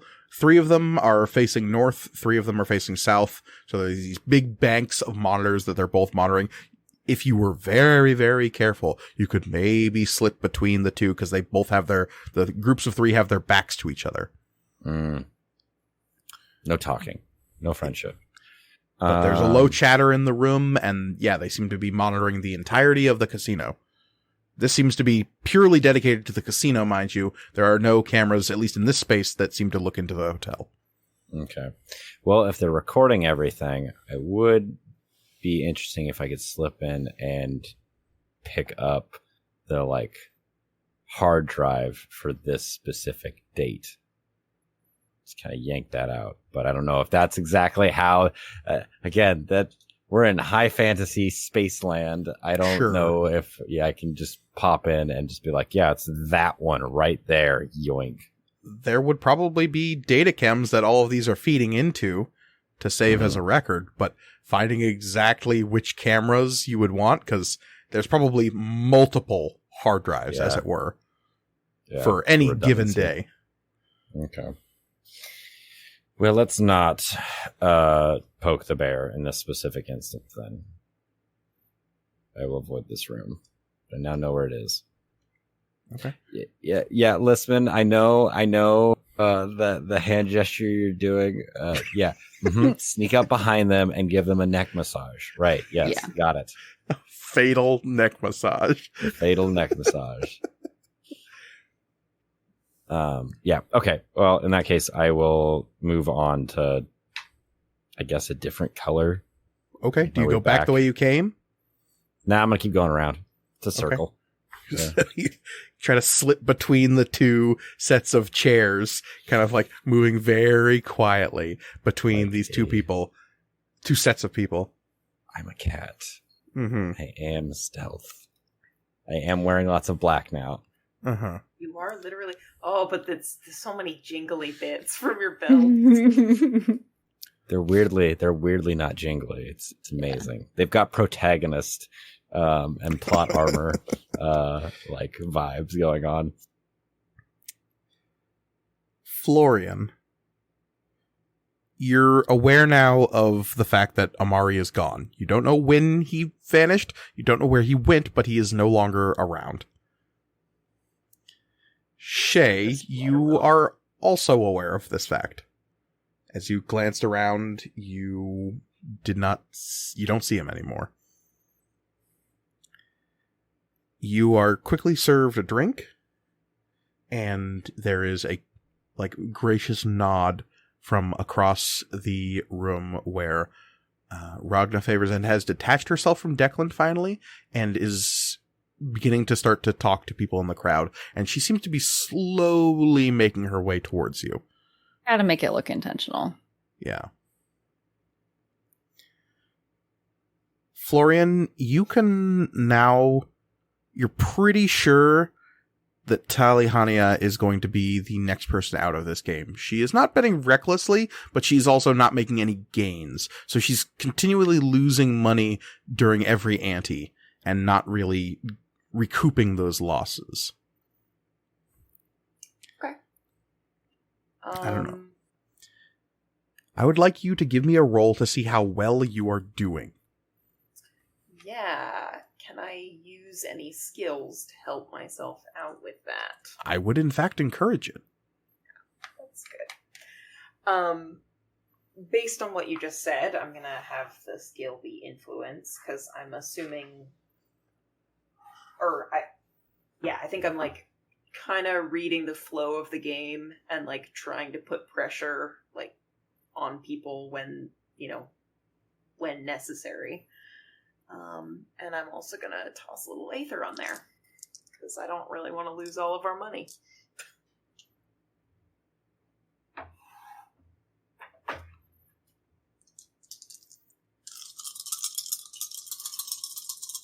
How much Aether are you putting into this? I am going to use 3. Okay. Nice. I'll say our baseline here for just basically breaking even is 20.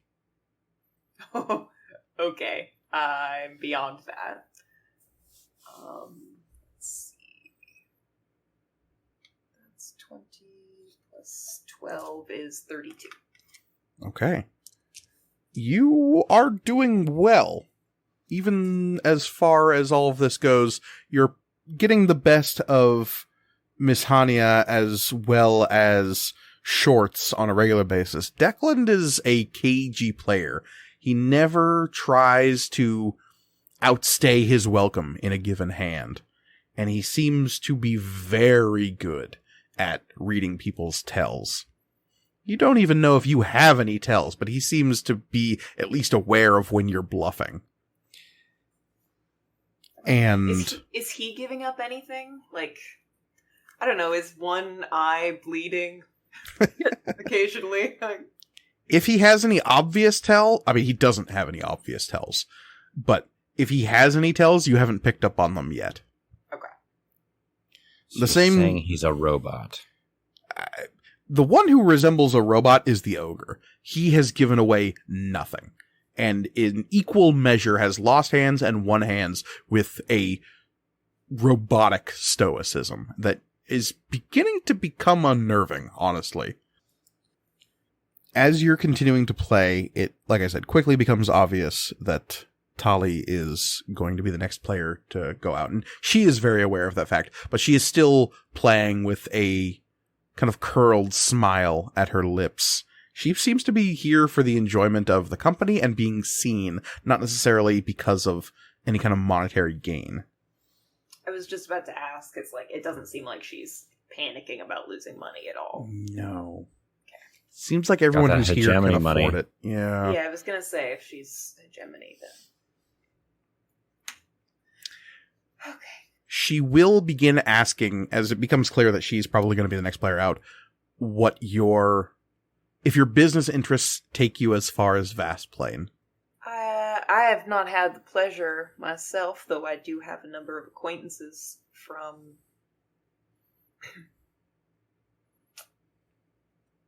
your area of the galaxy. Oh, really? No. Like who? Anyone I might know? I don't think so. Keep my name.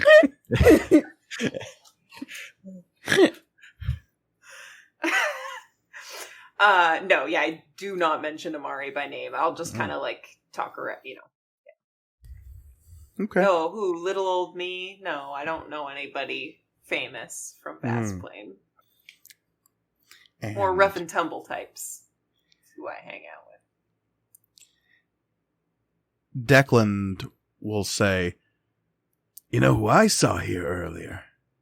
You wouldn't believe it. Amari Kelrakasa." Speaking of people God, from Vast Plain. son of a fucking bitch. Are you kidding me?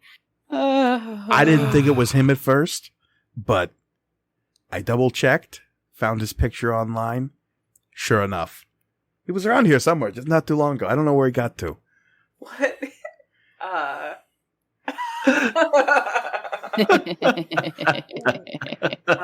know what Florian's reaction to that is. What is Tally's reaction to that? She kind of has the same coy smile, but you definitely see her eyes like get a little wide for a second and go, "Oh, really? That is fascinating." It's not fascinating. Go about your business. Yeah. And Declan will say, "He had the most intriguing piece of hardware on him. Truly something. I'd never seen anything like that before." Is this some sort of celebrity? And I'll kind of like reference where Ricky Forte is, I'm sure, still holding court in this area. And he seems to be engaging in some kind of shot contest with several other people. Nice. Yeah, that sounds about right.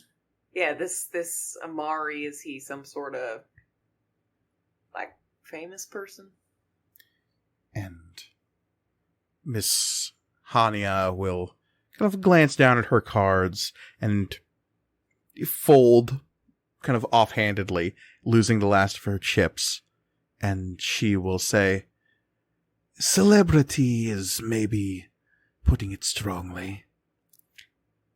Infamous is maybe the word I would use." You don't say. It depends on who you ask, I think. Certain members of the matronage would definitely like his exploits front and center. Just poor Florian, like, oh no.